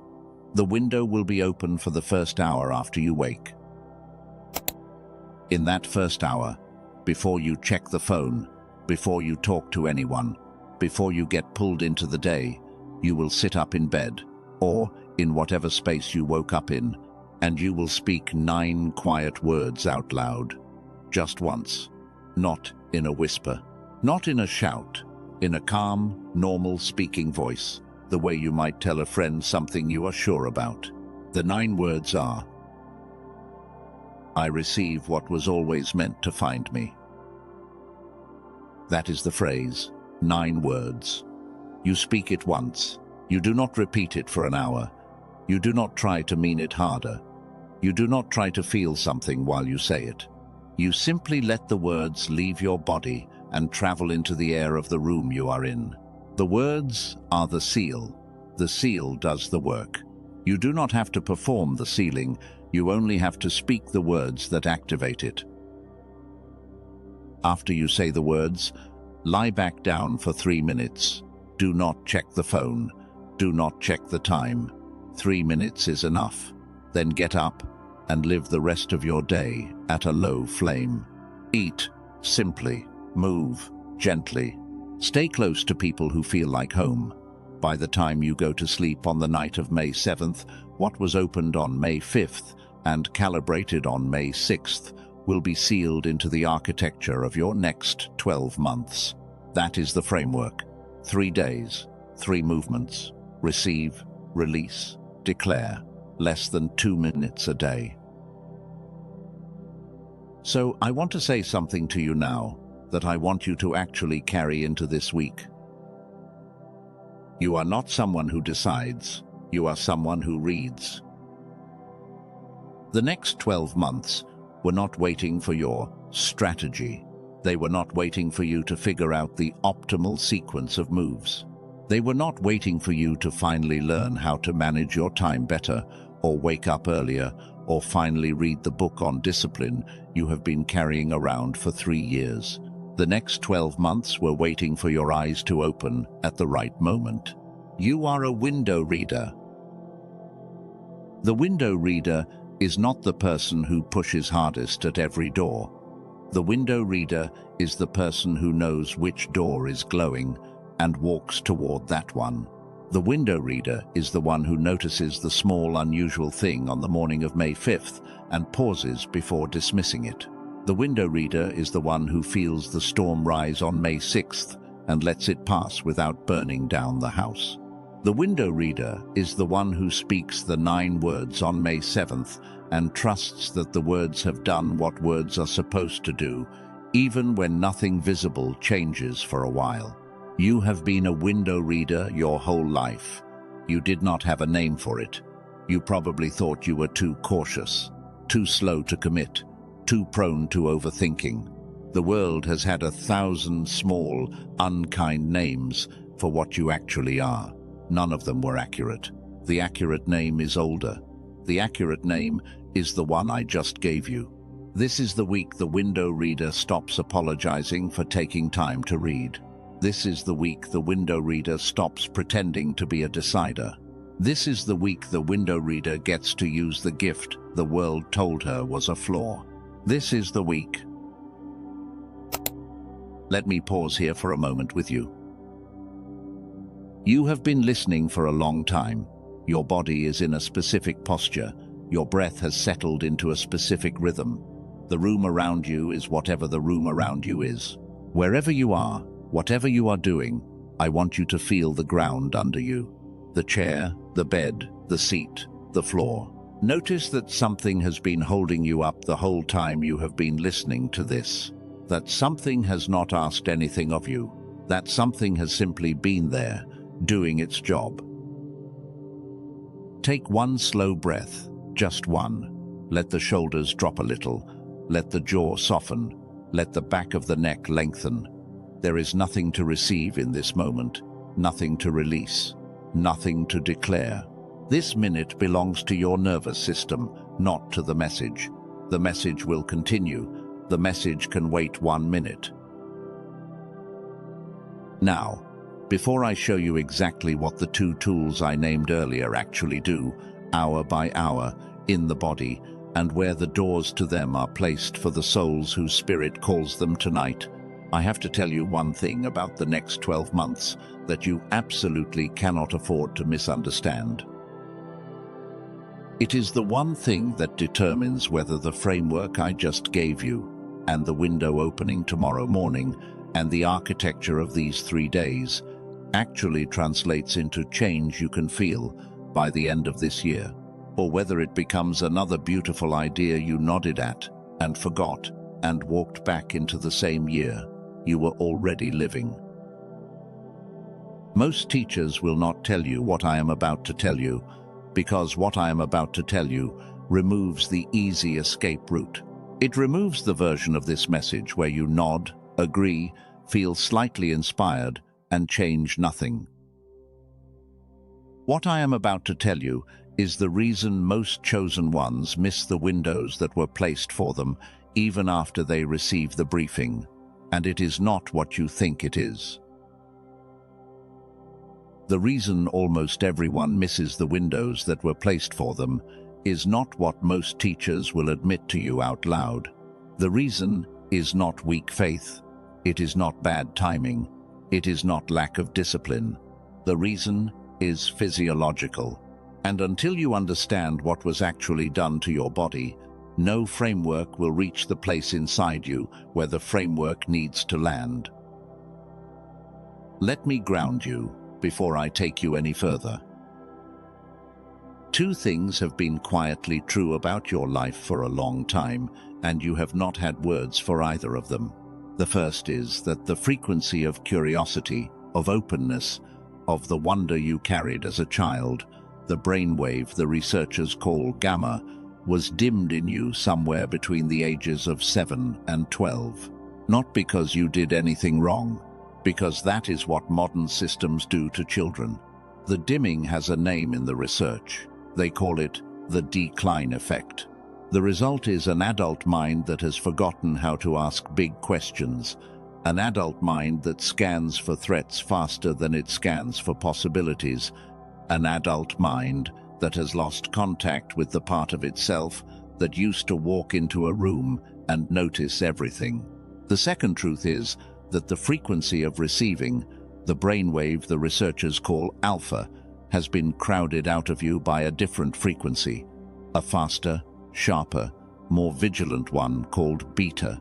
Beta, in short bursts, kept your ancestors alive. Beta, as a permanent state, the way modern life forces it on adult bodies, becomes what the researchers call the stress signal.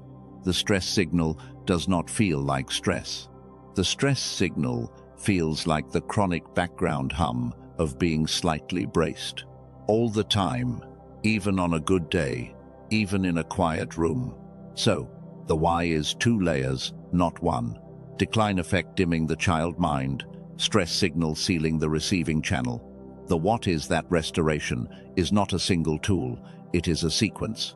Child mind first, receiving channel second. The order is not optional, and the who is you. A soul born with both frequencies fully alive, born as what the older texts call a child of light, dimmed not by personal failure, but by the world was, and now, standing 12 hours from a window that requires both frequencies to be back online if the window is going to deliver what it came to deliver. The 2 tools I named earlier exist for exactly that reason, not for marketing, not for performance, for restoration. I want to say something to you now that I want you to hear in the deepest part of yourself. You were not born ordinary. You were not born average. You were not born with a flat nervous system that needed the world to install something into you in order to make you whole. You were born with a full, alive, lit-up inner architecture. The 2 waves were both running in you, the one that asks and the one that receives, and they were running together, and you remember the feeling, even if you cannot put the memory into words. You remember the summer evenings when time felt longer than time was supposed to feel. You remember waking up curious about something so small no adult would have understood why it mattered.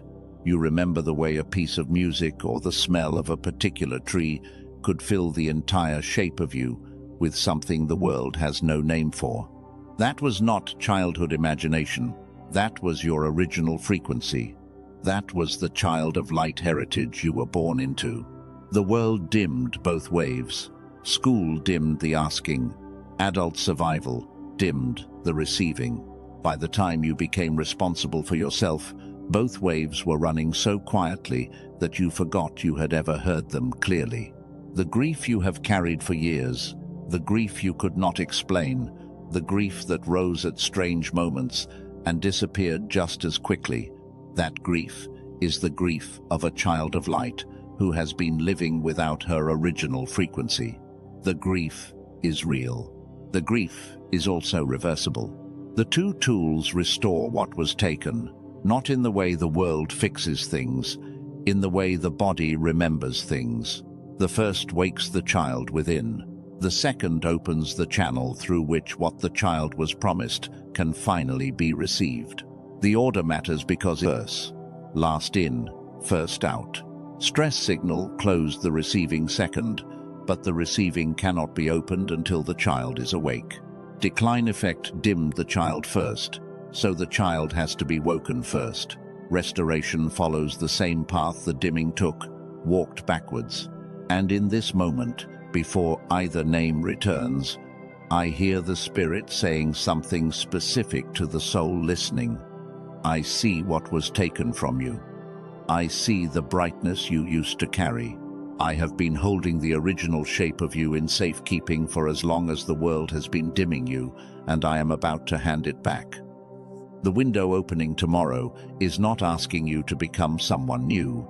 It is asking you to remember someone old.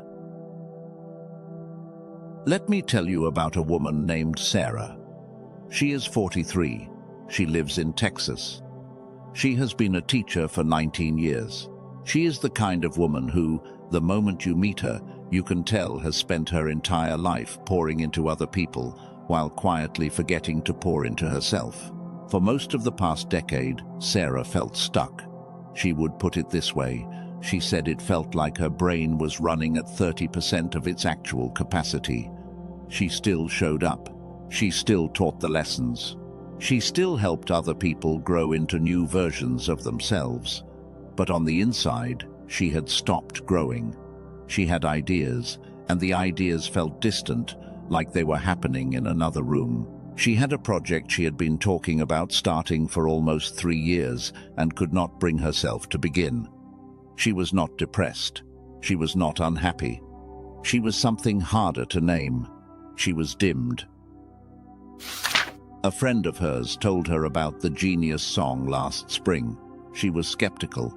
She had tried meditation apps. She had tried supplements. She had tried the various small productivity systems that promised clarity and delivered short-term focus and long-term frustration. She decided to try one more thing. She put the audio on, in her bedroom, with headphones, for 7 minutes a day. For the first 11 days, she did not feel anything dramatic. She almost stopped. She kept going. On the 12th day, she woke up early, before her alarm, with a single sentence in her head about the project she had been delaying for 3 years. Just one sentence. The sentence was the clearest articulation of the project she had ever produced.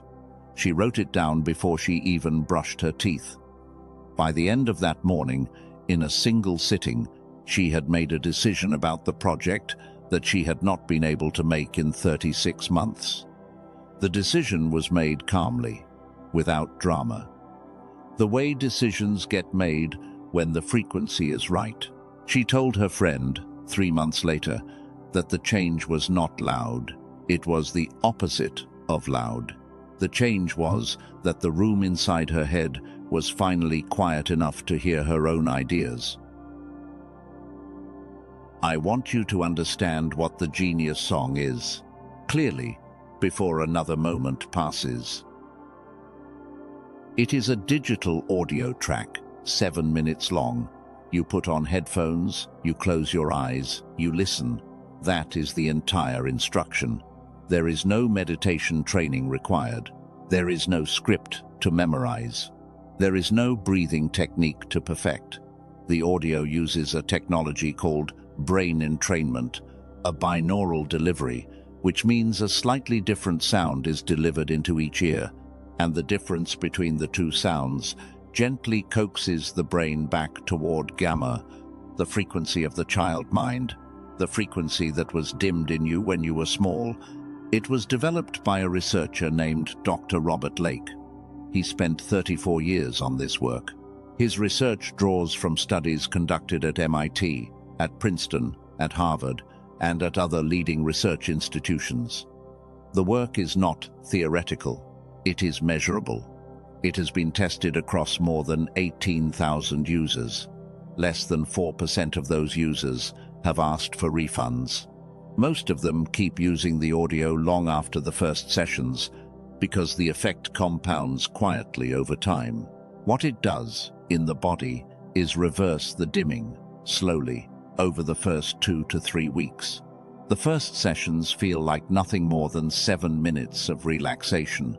By the second week, most users notice that their thoughts have a sharper edge to them, that their dreams are more vivid, that the small spark of curiosity that used to come naturally to them when they were children has begun to flicker again at the edges of ordinary moments. By the end of the first month, the spark is no longer flickering, it is back online. The child within is awake. I want to mention something else, briefly, and then I will move on. There is a deeper version of this work, an extended audio called The Youthful Brain, that some chosen ones who walk this path further end up choosing later. It is a stronger amplification of the same restoration, designed for those whose path requires a sustained version of what the genius song begins. You will encounter it after you secure the genius song, only if your spirit calls it forward. The original alone is complete. If your spirit confirms the deeper layer, take it. If not, the original is enough on its own. The mechanism, briefly, before we move further. The institutions that mapped this, MIT, Princeton, Harvard, and others alongside them, studied what they called the decline effect for decades. They watched the gamma frequency drop in modern children between the ages of 6 and 12, and they tracked what happened when that frequency was reactivated in adults using brain entrainment. The results were measurable on EEG. The cognitive markers shifted. The creative output increased. The decision-making patterns of subjects became less reactive and more spacious. Dr. Lake spent the last 14 years of his research building a delivery system that could put this reactivation into the hands of ordinary adults in 7 minutes a day without a clinical setting. The Genius Song is that delivery system. The audio is the same audio used in the studies, calibrated for headphones, simplified for daily use. So, the first wave is real. The first wave restores the child mind. The first wave wakes what the world dimmed. But I have to tell you something now, before we go any further, because if I leave it out, I will have only told you half the truth. A chosen one whose child mind has been awakened, who has reactivated her gamma frequency, who is once again curious and open, and seeing the world the way she saw it when she was small, will run into a wall she did not see coming. The wall is real. The wall has its own name in the research. The wall is the stress signal, and the stress signal does something to the adult body that no amount of gamma alone can fix. The child has woken up inside her, but the channel through which the child receives, the alpha wave, the frequency of soft trust and open palms, has been sealed by years of survival mode living. The child is awake, but the child is still not allowed to receive. That is where the second researcher comes in. Dr. Stephen Newton, formerly of Stanford, spent his career mapping beta wave hyperactivity. He watched, in his subjects, what he eventually called the stress signal, the chronic beta dominance that adult life imposes on bodies that were built for short bursts of vigilance and not for permanent ones. Dr. Newton broke from mainstream research circles to release what he found, because the research suggested that the channel could be reopened in adults in 5 minutes a day, using a specific calibration of brain frequency combined with an ancient practice that predated modern psychology by more than 3,000 years. The work he released is called the wealth signal, and what the wealth signal does after the child has been awakened by the genius song is open the receiving channel that the modern world had sealed, not by adding something new, by releasing something that had been pressed down. The stress signal lifts. The beta frequency softens.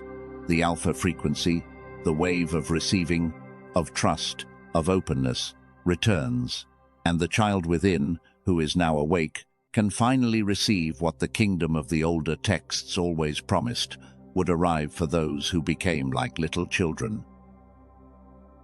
The two waves work in sequence. The child wakes, the channel opens, Both, in that order, are required. There is a phrase from one of the oldest teachings in the world that captures this exactly. The teaching said that the kingdom belongs to those who become like little children. Few realized, when they first heard it, that the teaching was describing a frequency sequence. Become the child first, then receive what the child was always meant to receive. Now, I will show you the second wave clearly, because the names should not be mysterious. The second tool is called the wealth signal. It is a digital audio track, 5 minutes long. You put on headphones, you close your eyes, you listen. The audio is paired with a short practice the older texts called the 9-word wealth script, an ancient Hindu technique that is more than 3,300 years old, used to bypass the rigidity that adult survival has built into the part of the brain called the thalamus. You listen to the audio. The audio guides you through the script. The combination of the audio and the script, used together, deactivates the beta dominance that has been hijacking the receiving channel and gently restores alpha as the dominant baseline of the adult body. It was developed by Dr. Stephen Newton, formerly of Stanford. His research draws from studies conducted at Stanford, at Boston University, at Harvard, and at other research institutions. More than 19,000 users have used it. Less than 5% have asked for refunds.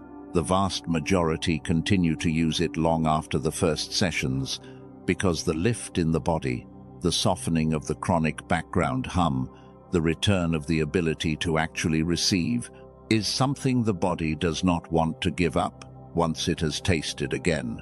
What it does, in the body, after the genius song has woken the child within, is open the door that has been closed since adult life began. The first 1 to 2 weeks, the body begins to soften.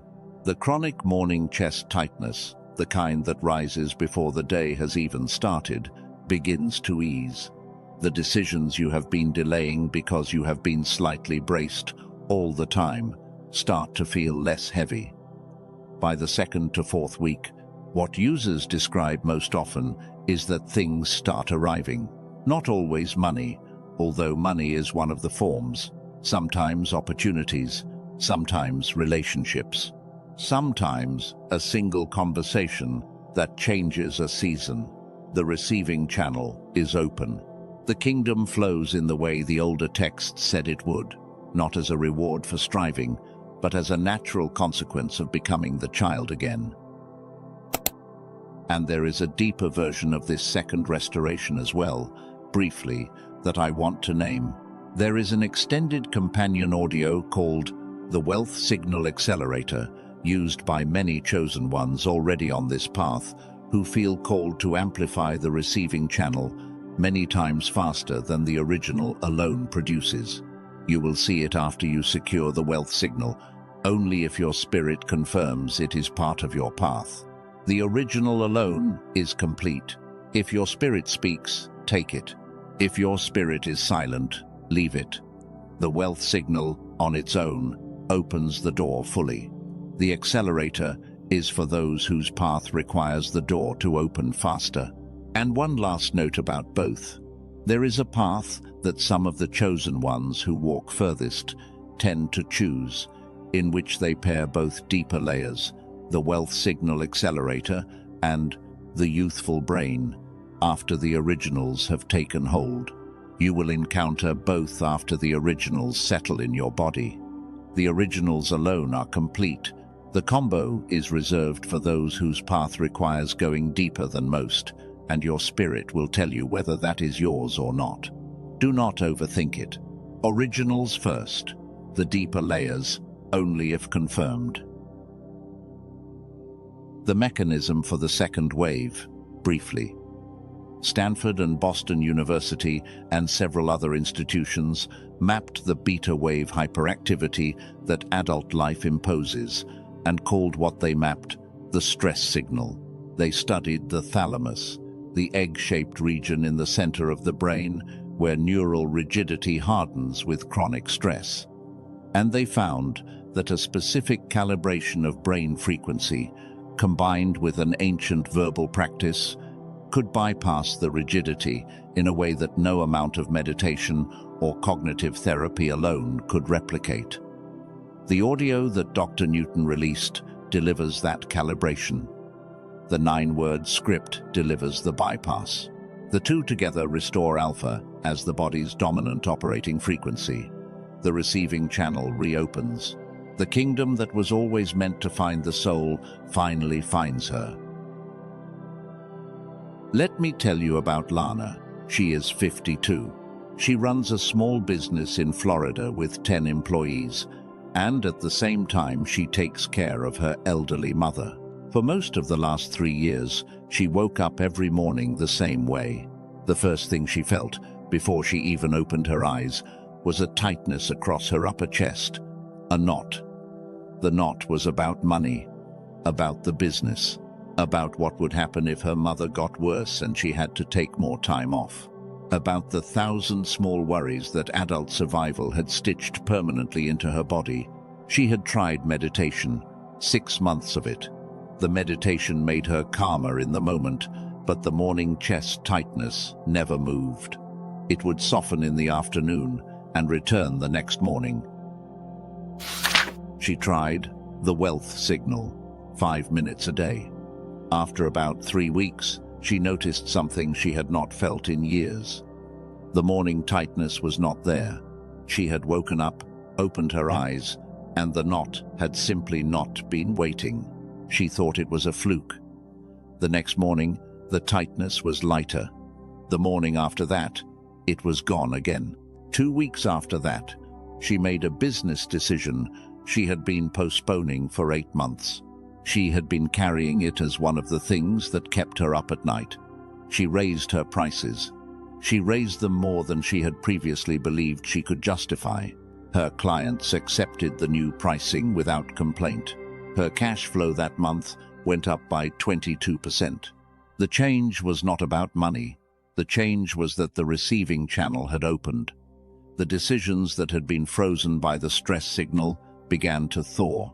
The voice in her body that had been bracing for impact for 3 years finally let go. I want to address something now, because I know what you are thinking, and I want to honor the question instead of pretending it has not crossed your mind.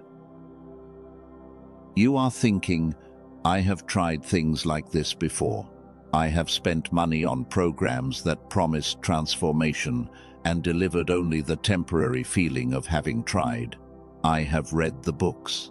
I have downloaded the apps. I have done the courses. None of them changed the deeper architecture of my life. Why would this be different? I will tell you why. The things you tried before required your brain to change itself from the inside. Meditation, prayer alone, willpower-driven affirmations, all of them ask the brain to pull itself out of its current frequency by force of internal effort. That is slow, and it works for some people, and it does not work for most. The two-wave stack is not asking your brain to change itself. It is using external frequency calibration to nudge the brain back toward a baseline it already knew how to run. You are not learning a new state. You are returning to an old one.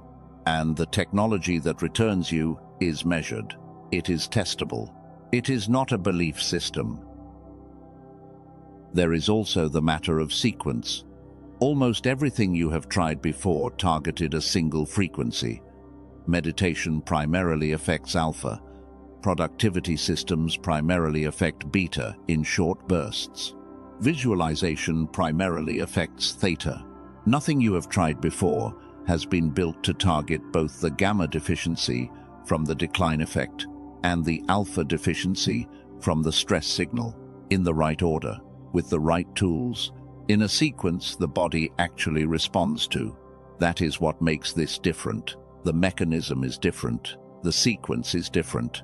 That is not marketing language. That is the structural reason it can do what other things have not. You are also probably thinking that this sounds too good to be true. and I would think the same in your position. So, let me move the conversation away from belief and toward evidence. The brainwave changes from both audios are EEG measurable. They have been replicated in laboratories at Stanford in the case of the wealth signal, at MIT, and at Princeton in the case of the genius song. This is not a question of whether you should believe me. The data exists. You can investigate it. The fact that you have not heard about it from mainstream sources is, by itself, neither proof nor disproof. Most useful research does not travel through mainstream channels. You may also be wondering about the cost, even though I have not yet talked about pricing tonight, because the part of the mind that is exhausted is the part that calculates resources first. I want to honor that part of you. I will not disrespect your financial situation. I will only say that there are 3 paths available to you, and that the path you choose is not a financial decision, but a path of restoration decision. The most accessible path is real. The full path is real. Both paths are honored. Whichever one is yours is the one your spirit will tell you to take. And the final question, the one most people ask out loud, and the one I want to answer plainly, is why 2 products at all? Why not just one? The answer is the same answer I have been giving you the entire time. The dimming happened in 2 stages. The decline effect dimmed the gamma first, when you were a child. The stress signal sealed the alpha second, when you became an adult. 2 stages of dimming require 2 stages of restoration. There is no single tool that targets both frequencies effectively. The frequencies are different. The mechanisms required to address them are different. The 2-wave stack is not a redundant pair. It is a sequence. And the sequence works only when both waves are walked, in order, child first, channel second. If your budget right now allows only the first wave, begin there. The child wakes. The receiving will come. If your spirit pulls toward the complete path, that pull is itself a sign. Trust it. So, there are 3 paths waiting for you below this video. 3 doors. 3 options for souls in 3 different places on the journey. The first path is for the chosen one who needs to begin with restoration alone. This is the path of the genius song on its own. It is for the soul who feels, in her bones, that the child within her has been completely asleep for a very long time, that nothing else can begin until the child wakes up first. It is an honored entry point. There is nothing partial about it. The first wave is real on its own. The child within wakes. The decline effect reverses. Curiosity, openness, magic, all return in the way they were always going to return when the dimming was lifted. For the soul whose path is this one, the first wave alone is enough. The second path is for the rare chosen one who already has an active spiritual practice, whose child mind is still alive, whose gamma has somehow been protected, perhaps through years of inner work, perhaps through grace, perhaps through never having lost it in the first place. For this soul, the dimming was only the second kind. The receiving channel is what closed. For this chosen one, the wealth signal alone is the path. The stress signal lifts, the alpha restores, the receiving begins. This is a rare path. Most chosen ones do not walk it. But for the few who recognize themselves in it, the second wave alone is the right door. And the third path is the one most chosen ones in this kind of window find themselves drawn toward. It is the path of complete restoration. The child mind awakens, and the receiving channel opens. In the order they were dimmed, walked backwards. The genius song wakes the child. The wealth signal opens what was promised to her. Both audios. All 8 bonuses combined. The full sequence of child mind reversal. For the soul whose spirit is pulling toward the entire path. This is the door that calls. I want to say something gently here. Restoration and reception do not simply add up, they compound. A child who is awake but not allowed to receive is only half restored. The way a child who has woken up from a long sleep but cannot leave the room she woke up in is only half free. The two waves together do something neither one of them does alone. Most chosen ones we serve, when they feel both pulls inside themselves, choose the complete journey. There is no pressure in this. There is only the recognition that the path that calls you is the path that calls you. All three doors are honored. All three are real. Each day you wait, both waves continue to run dim inside your body. Each morning, the stress signal continues to seal the receiving channel a little tighter. Each afternoon, the decline effect continues to keep the child within a sleep. The cost of waiting is not punishment. It is simply the cost of carrying the dimming for one more cycle of seasons when the cycle did not need to be carried any longer. There is a version of you, 12 months from now, who is looking back at this exact moment.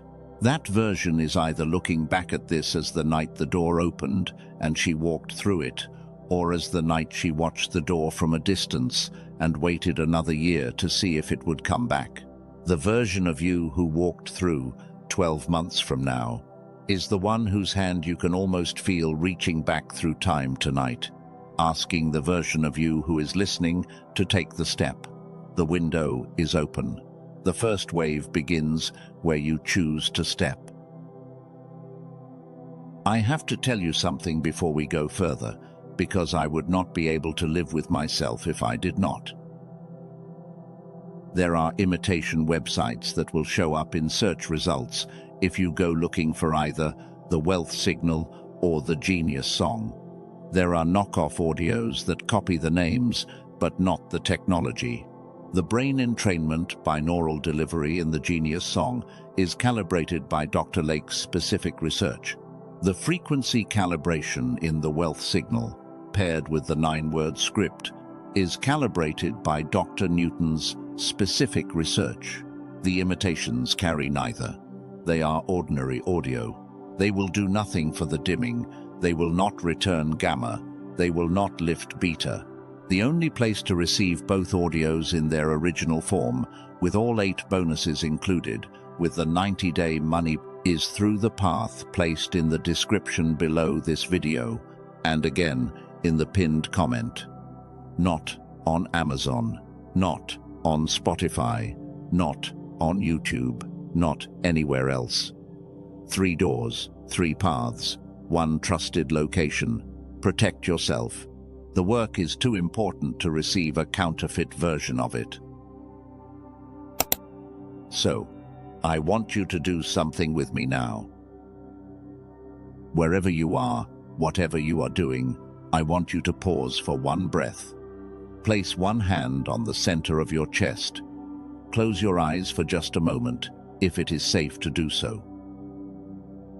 This is not a decision about pricing. This is not a decision about whether something is worth the cost. This is a decision about which path is yours. The first wave alone, the second wave alone, or the complete restoration of both. All 3 are honored. All 3 are real. Your spirit already knows the answer.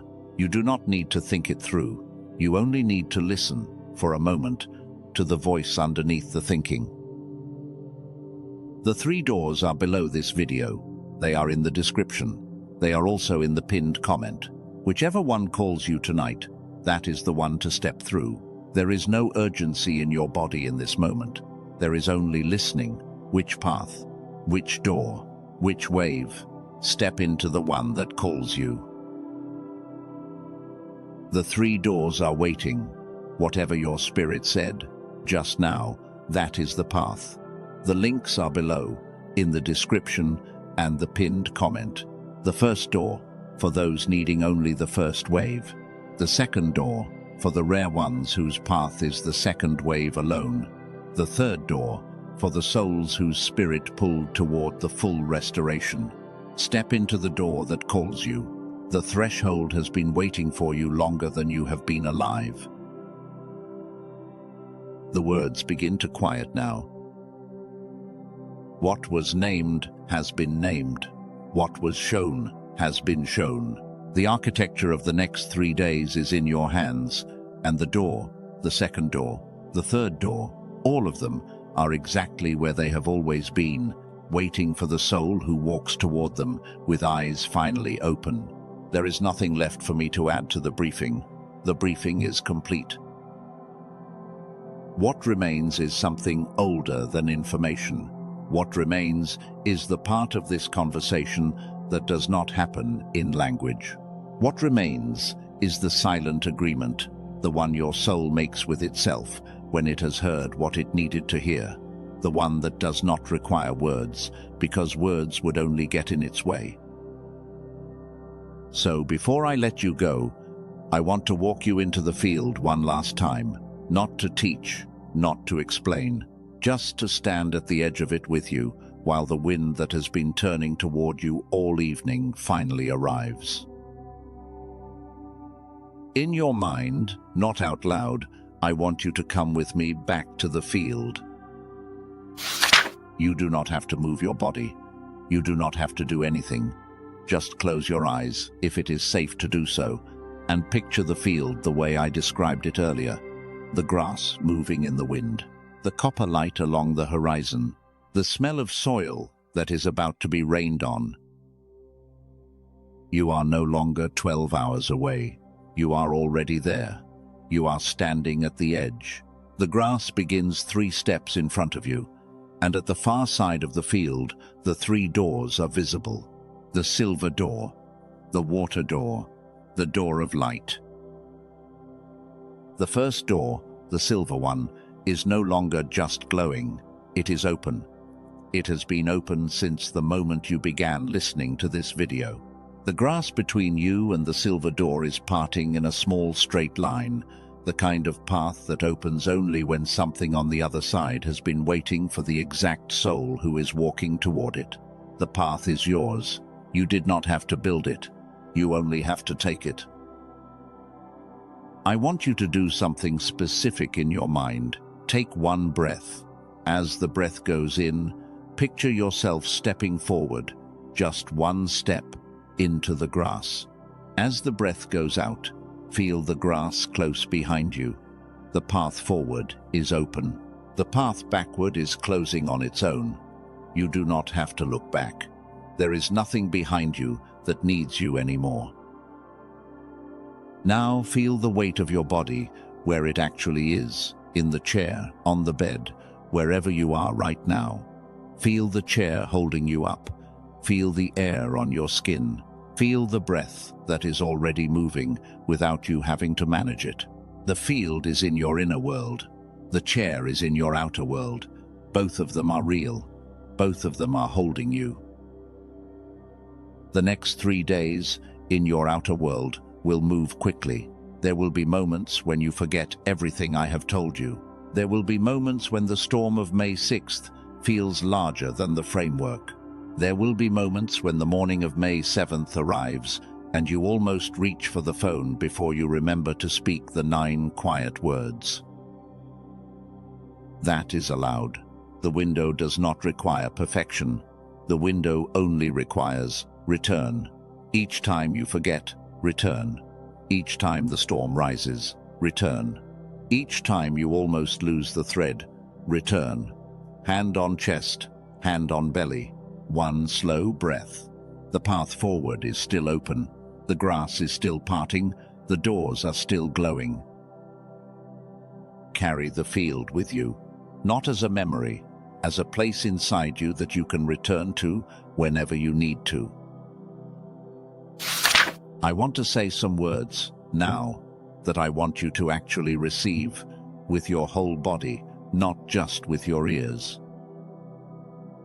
I release the year that took more than it gave. I release the silence I mistook for absence. I release the prayers. I stopped praying because I thought no one was listening. I release the version of me who could not yet see this window. I release the doors I tried to push open that were never mine to walk through. I release the timing I thought was wrong, because I did not yet understand the timing that was right. I release the people who could not see what I was carrying. I release the rooms where I had to make myself smaller to fit. I release the cost of waiting longer than I should have had to wait. I release the part of me that has been holding her breath. I release the part of me that has been bracing. I release the part of me that has been apologizing for taking up space, for asking questions, for being slow, for being sensitive, for feeling the seasons before the seasons arrived. What I have been holding for too long is allowed to leave now. What has been pressing on my chest is allowed to lift. What has been weighing on my shoulders is allowed to set itself down. The carrying is over. The carrying was never supposed to last this long. Whatever the year took, the year is finished taking now. The year stops here. The threshold of these 3 days marks the end of what was and the beginning of what is about to be. I do not have to fight to release any of it. I only have to let it leave. The grip loosens on its own. The hand opens because the hand has been told it can. You are not someone who arrived at this video by accident. You are a threshold walker. You are a window reader. You are a child of light, born with both waves alive, dimmed by a world that did not understand what it was doing. And now, finally, in a window the heavens fixed, before the calendar was even written, returning to the original frequency you were made to carry. You are the one whose body felt this week coming for 10 days before the week began. You are the one whose dreams grew vivid because spirit was preparing the inner hearing. You are the one whose chest tightened in the early mornings because the body knew, before the mind could catch up, that an appointment had been set. You are the one who almost did not open this video, and opened it anyway, because something underneath your ordinary thinking knew that what was inside it was meant for you. You are not behind. You are not late. You are not too far gone. You are not too tired to begin. You are not the wrong soul for the calling you have been carrying. You are not the wrong age. You are not the wrong shape. You are not the wrong story. You are exactly the soul the heavens prepared this window for. Exactly. Not approximately. Not metaphorically. Exactly. The next 12 months belong to the version of you who walks through these 3 days with her eyes open. That version of you has been waiting for tonight. That version of you is standing on the other side of May 7th already, looking back at this exact moment, watching herself listen, watching herself breathe, watching herself receive the briefing she had been waiting her entire life to receive. She is real. The version of you on the other side of this week is already real. You are walking toward her. She is walking toward you. The two of you meet on the morning of May 8th, when the seal is complete, when the doors close behind you, when the wind that has been turning all evening finally arrives at full strength and stays. And in the silence right now, before we close, I hear the Spirit saying one final thing to the soul listening. I have watched you for longer than you have been able to remember. I have seen the prayers you stopped saying out loud. I have seen the nights you almost let go. I have seen the quiet courage of a soul who kept showing up to a calling that had not yet been confirmed. The next 3 days are my answer. The window is my answer. The framework you received tonight is my answer. The 2 waves are my answer. I did not call you this far to leave you waiting any longer. The carrying is over. The receiving begins. The kingdom you were always meant to walk in is closer than you have allowed yourself to believe. Walk through. Take one slow breath in. Hold it for a moment, gently, without strain. Let it out, slow, all the way to the bottom of the breath, until there is nothing left to release. What was named is named. What was opened is opened. What was sealed will seal itself in the right hour, on the right morning, in the right body. The window is yours. The path is yours. The next 12 months are yours. You are seen. You are held. You have been seen and held the entire time. Stay with me for a moment longer before you go. You have been listening for almost 2 hours now. You have done something with your evening that almost no one else did with theirs. You sat still. You let a stranger speak into the inner room of your life. You let yourself be briefed by something older than the calendar. That is not a small act. That is its own kind of vow. I want you to feel, for one breath, the simple ground of the body that has been holding you up the entire time. The seat under you, the floor under you, the bed under you, the car under you. Whatever it is, it has been doing its job, quietly, without asking anything in return. Let your weight settle into it for a moment. Let the shoulders drop. Let the jaw soften. There is nothing left to do tonight.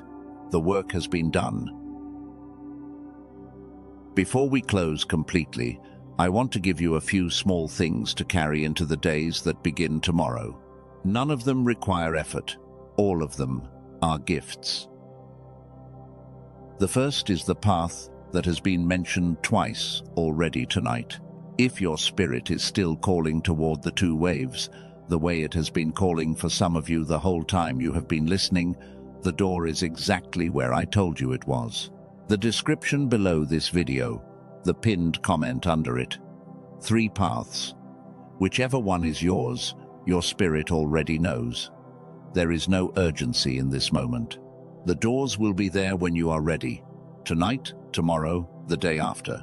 The path that calls you is the path that calls you, and it does not stop calling just because you set the phone down for a few hours. Trust your timing. The door does not move. I want to ask you to do something small in the comments below this video before you close it. Something small but real. Just one short word, depending on which part of the briefing landed in you the deepest. If the gate of May 5th is what you felt most clearly, drop the number 5 into the comments. Just the number 5. If the storm of May 6th is what you felt most clearly, the calibration day, the day of release, drop the word release into the comments. Just one word. If the seal of May 7th is what you felt most clearly, the morning of the 9 words, drop the word seal into the comments. If the Hebrew word found a place in you, Moed, drop it into the comments. M-O''E''D. The word will travel out of your body and land somewhere that holds it for you. And if you felt the identity I named for you tonight, the threshold walker, the window reader, the child of light, returning to her original frequency, drop the words child of light into the comments. 3 words, the simplest possible declaration. You can leave more than one. Some of you will leave all 5. The act of typing the word is the smallest possible commitment, and the smallest possible commitments are often the ones that travel the furthest in the inner world. The comment is not for me. The comment is for the version of you who shows up to the window tomorrow. The version of you who needs to know, on May 5th, that on the night before the gate opened, she put one quiet word into the air on her own behalf. If anything I said tonight reached the place inside you that has been waiting to be reached, the simple act of pressing the like button on this video is not a favor to me. It is the way another chosen one out there, somewhere on this same continent or another one, finds this video before her own 3-day window closes for her. The platform decides what travels and what does not, and the decisions get made by small signals from souls like yours. The soul who needs this next will not find it unless someone who already heard it leaves a small mark behind. Be that mark. Press the button. The next chosen one who needs this is closer than you think. These videos do not arrive on a schedule. They arrive on the heavens calendar. Some weeks I am quiet. Some weeks the spirit pulls me in front of the camera 3 times in 7 days. The only way to be reached when the next window is approaching is to be subscribed. The subscribe button is not a marketing request. It is a way of telling the platform that when the next briefing is delivered, you want to be one of the ones it reaches first. The next window will come. Some of them are smaller than this one, some of them are larger.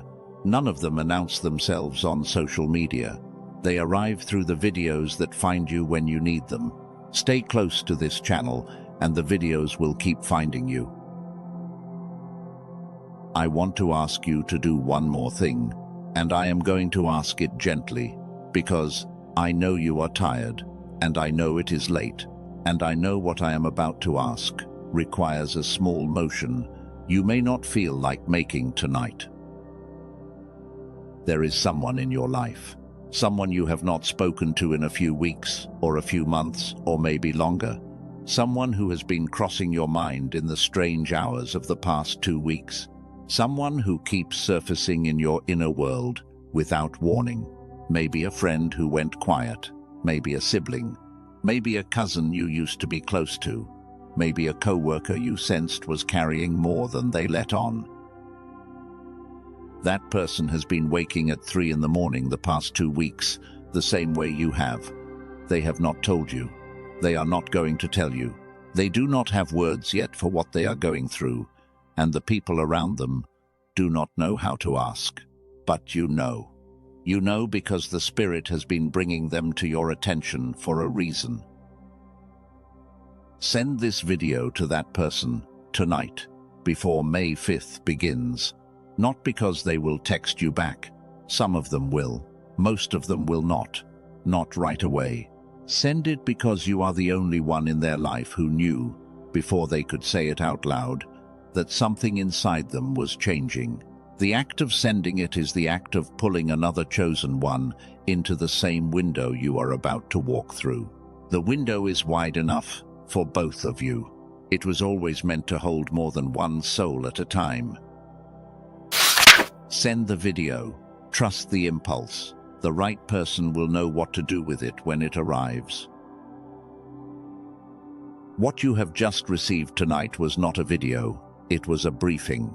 You did not consume content this evening. You received an appointment. The next 3 days will tell you, hour by hour, what to do with the briefing you have been given.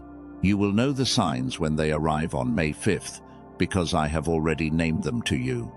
You will know what the storm on May 6th is asking for, because I have already walked you through it. You will know the 9 quiet words on the morning of May 7th, because the words are already inside you, waiting to be spoken. You did not stumble into this evening. You arrived at the meeting on time. The meeting begins tomorrow. The meeting was set before either of us were born. Walk into the next 3 days slowly. Do not rush. Do not over-prepare. Do not journal 40 pages tonight, trying to make sense of everything you just heard. The briefing is already in your body. The body will remember what the body needs to remember. The framework is already in your hands. The framework will rise to meet you when each day arrives. Sleep tonight if you can. If you wake at 3 in the morning, do not panic. The waking is the appointment. Lie still for a few minutes. Let the silence speak. Then go back to sleep. Tomorrow morning, before you reach for the phone, the first movement begins. Hand on chest, hand on belly. One quiet question. What is being shown to me today? Drop the question into the inner pool. Let it sink. Live the day. I am not going to perform a big ending. I am not going to tell you to claim it, conquer it, or seize it. The window does not respond to that kind of energy. The window responds to softness, to listening, to the open palm, to the soul who has finally stopped pushing and started receiving. So I will close the way the heavens close, quietly.